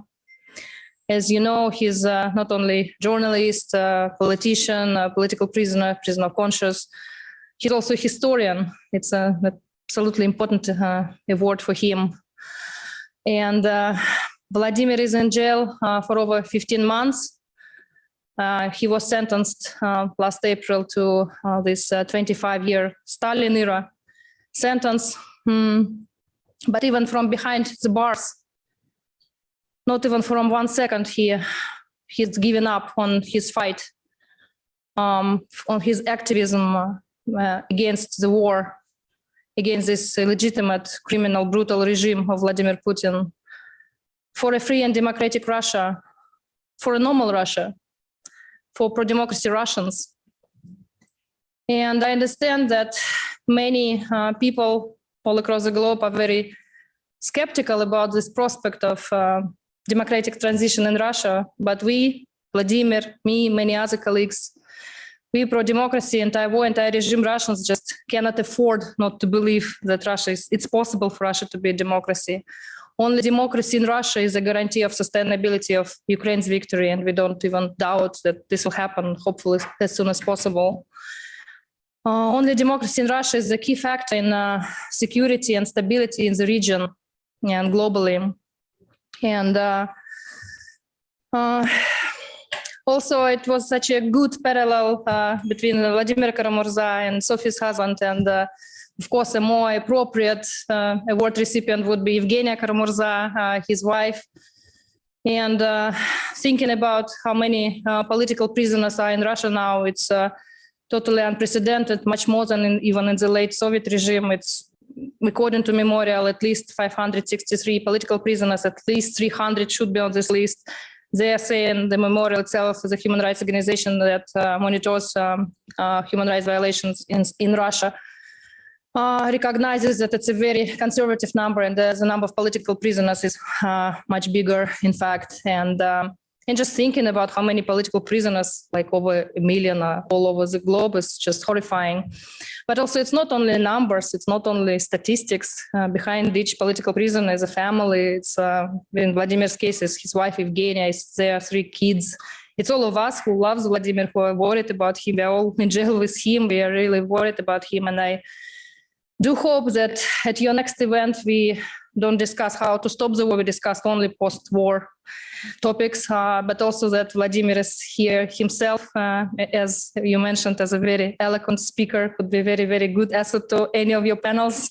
So thank you so much. And let me now read his speech, and which we sneaked from the prison. It wasn't hard. I mean, it wasn't easy, but yes, he was able to write this speech for you, and he's very, very appreciative. So Chief Executive Pope, Chairman Spalding, Founding Chairman Edwards, members of the Board of Trustees, Your Excellencies, ladies and gentlemen, dear friends. I want to thank you for the incredible honor of being presented with the 2023 Dissident Human Rights Award, and to apologize that for reasons beyond my control, I am not able to receive it in person. I also want to take this opportunity to congratulate the victims of Communism Memorial Foundation on the 30th anniversary of your founding, and to thank you for your crucial work over these decades to commemorate the victims of totalitarian communist regimes. It is the work that was unfortunately neglected by Russia's democratic government after the collapse of the Soviet system. Back then, the most far-sighted democratic leaders, such as writer and former prisoner of conscience Vladimir Bukovsky, and member of the Russian parliament, Galina Starovoitova, urged President Yeltsin to fully turn the page on the totalitarian past, open the archives, officially condemn the crimes of the Soviet regime, and introduce illustrations for those responsible for them. But Russian leaders at the time ignored these calls. It would be a witch hunt, they said. In that case, the witches will return and start hunting us, responded Bukovsky. As we know, they have. When evil is not publicly reckoned with or condemned, it always returns. That is the main lesson of Russia's failed post-communism transition of the 1990s. The regime that runs our country today is not communist, but it originates from the worst part of the Soviet system, its repressive secret police, the KGB. Once again, the truth in Russia is considered a criminal offense. Once again, all major media are mere bullhorns of government propaganda. Once again, elections are pre-staged rituals. Once again, opponents of the regime are murdered and imprisoned.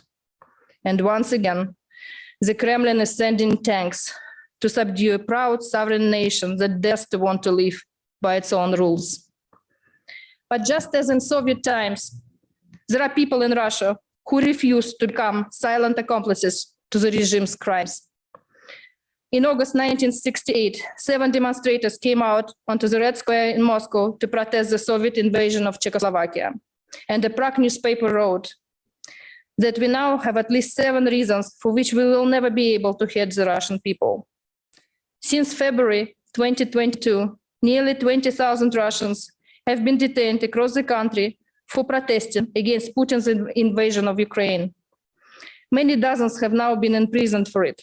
Journalists, artists, priests, politicians, lawyers, police and military officers, people of different backgrounds and different vocations who refuse to stay silent in the face of this atrocity, even at the cost of personal freedom. I want to dedicate this award to all of them.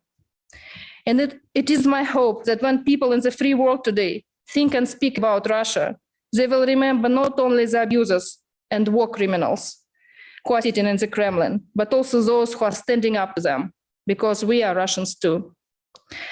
As for the lessons of history, we must learn from them. One day, and probably much sooner than may seem, Russia will get another chance at democratic change. It is our duty to use it wisely, to fully turn the page on our past, to ensure that our country never again becomes a threat either to its own people or to its neighbors, to make Russia truly democratic, and with it, to finally make Europe holy, free, and at peace. Even today, at this darkest of hours, I firmly believe that time will come. Thank you.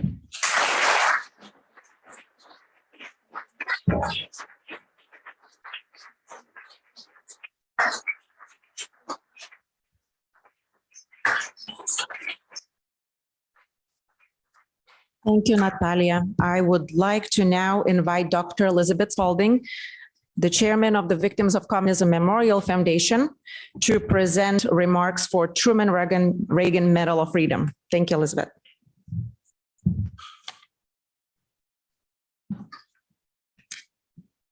The Truman Reagan Medal of Freedom is the Victims of Communism Memorial Foundation's highest honor. Laureates demonstrate a lifelong commitment to freedom and democracy and opposition to communism and all other forms of tyranny.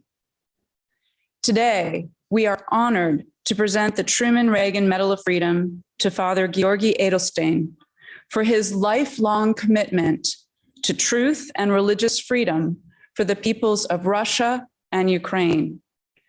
Father Edelstein refused to stay silent about Soviet repression and KGB and other totalitarian state infiltration of the Russian Orthodox Church, and about church collaboration with the communists.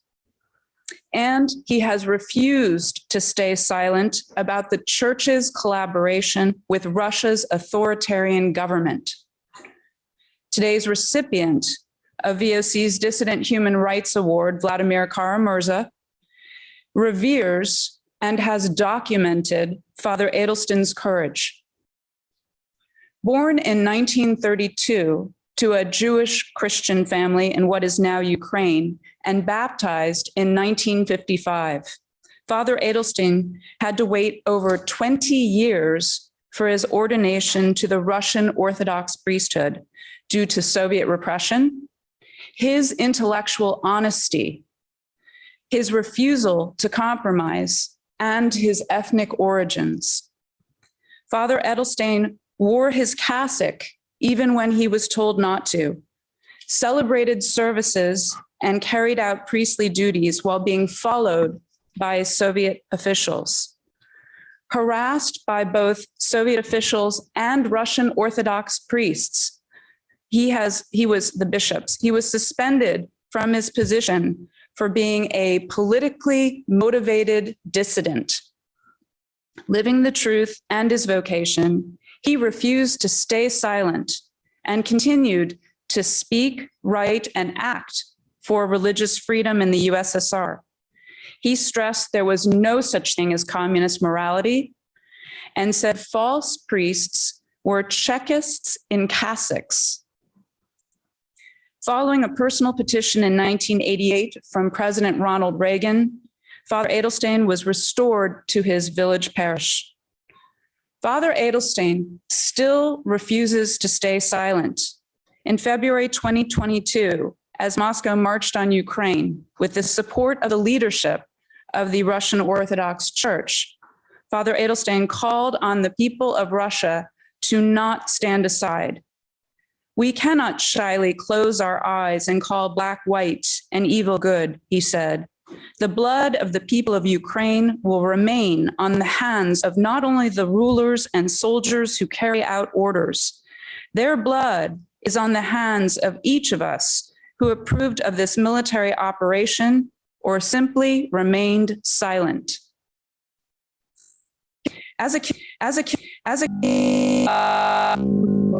Promised never to tell a lie. As he told Kara-Murza, if we stay silent, we participate in the evil that is happening in our world. On behalf of VOC, it is my honor to bestow the Truman Reagan Medal of Freedom on Father Georgi Edelstein for a lifetime of moral courage in refusing to stay silent and in speaking the truth against communism and all other forms of tyranny. Accepting the Truman Reagan Medal of Freedom in absentia for Father Edelstein is George Roller. For our purposes here, most important to know is that Father Edelstein and Mr. Roller have been close friends for a quarter of a century, and that George Roller is the authorized biographer of Father Edelstein. George.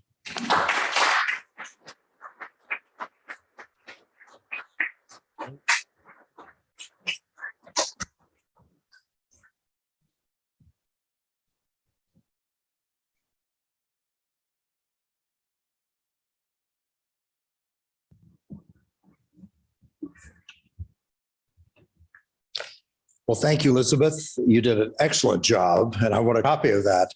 But yes, I do have the privilege of having been Father Georgi's very close friend for these many, many years. Every summer, spending time with him at his home in Kostroma, growing very, very close to him.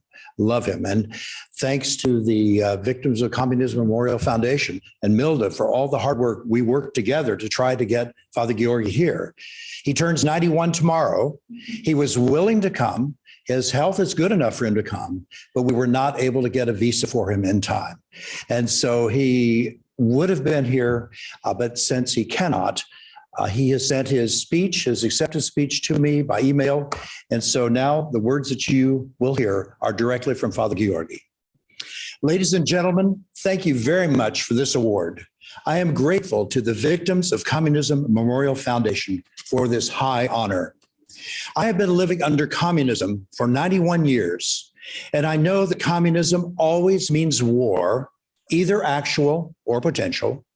Communism always means tyranny and bold-faced lies. I was born in Kiev on Lenin Street, Building 24, Apartment 16. I lived there for the first 9 years of my life.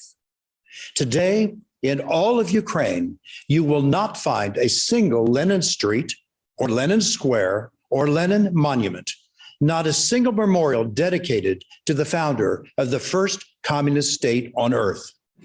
But in the country where I am a citizen, there are tens of thousands of such monuments, streets, and squares. Here lies the fundamental difference between Ukraine and the state which you call Russia. Where I am a citizen, Lenin remains our all.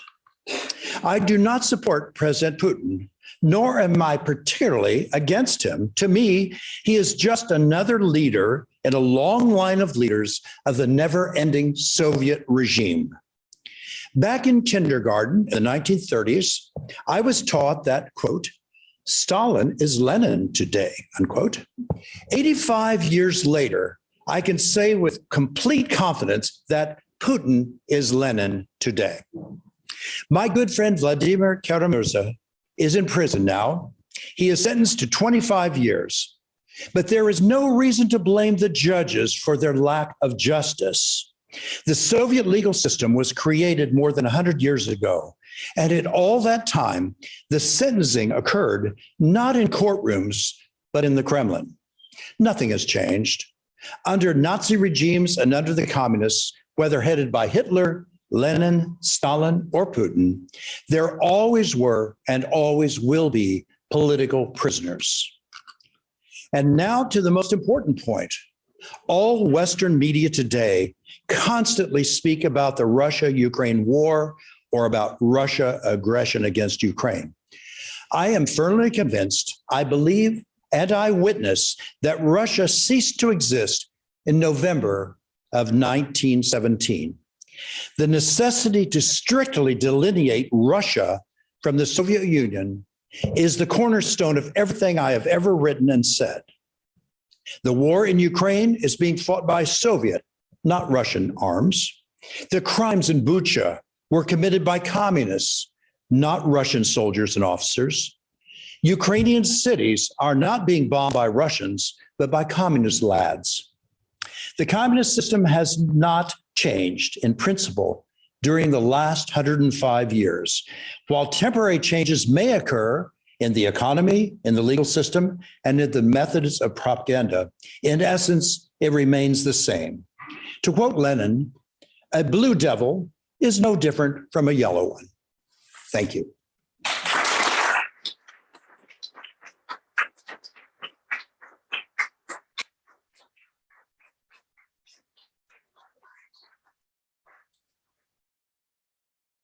Thank you, George. And thanks to everyone who joined us today, distinguished guests, speakers, VOC team, fantastic interns who helped to put this together. Hopefully you'll be able to join us for lunch outside this conference room and also next year, 2024 Captive Nation Summit. Thank you so much.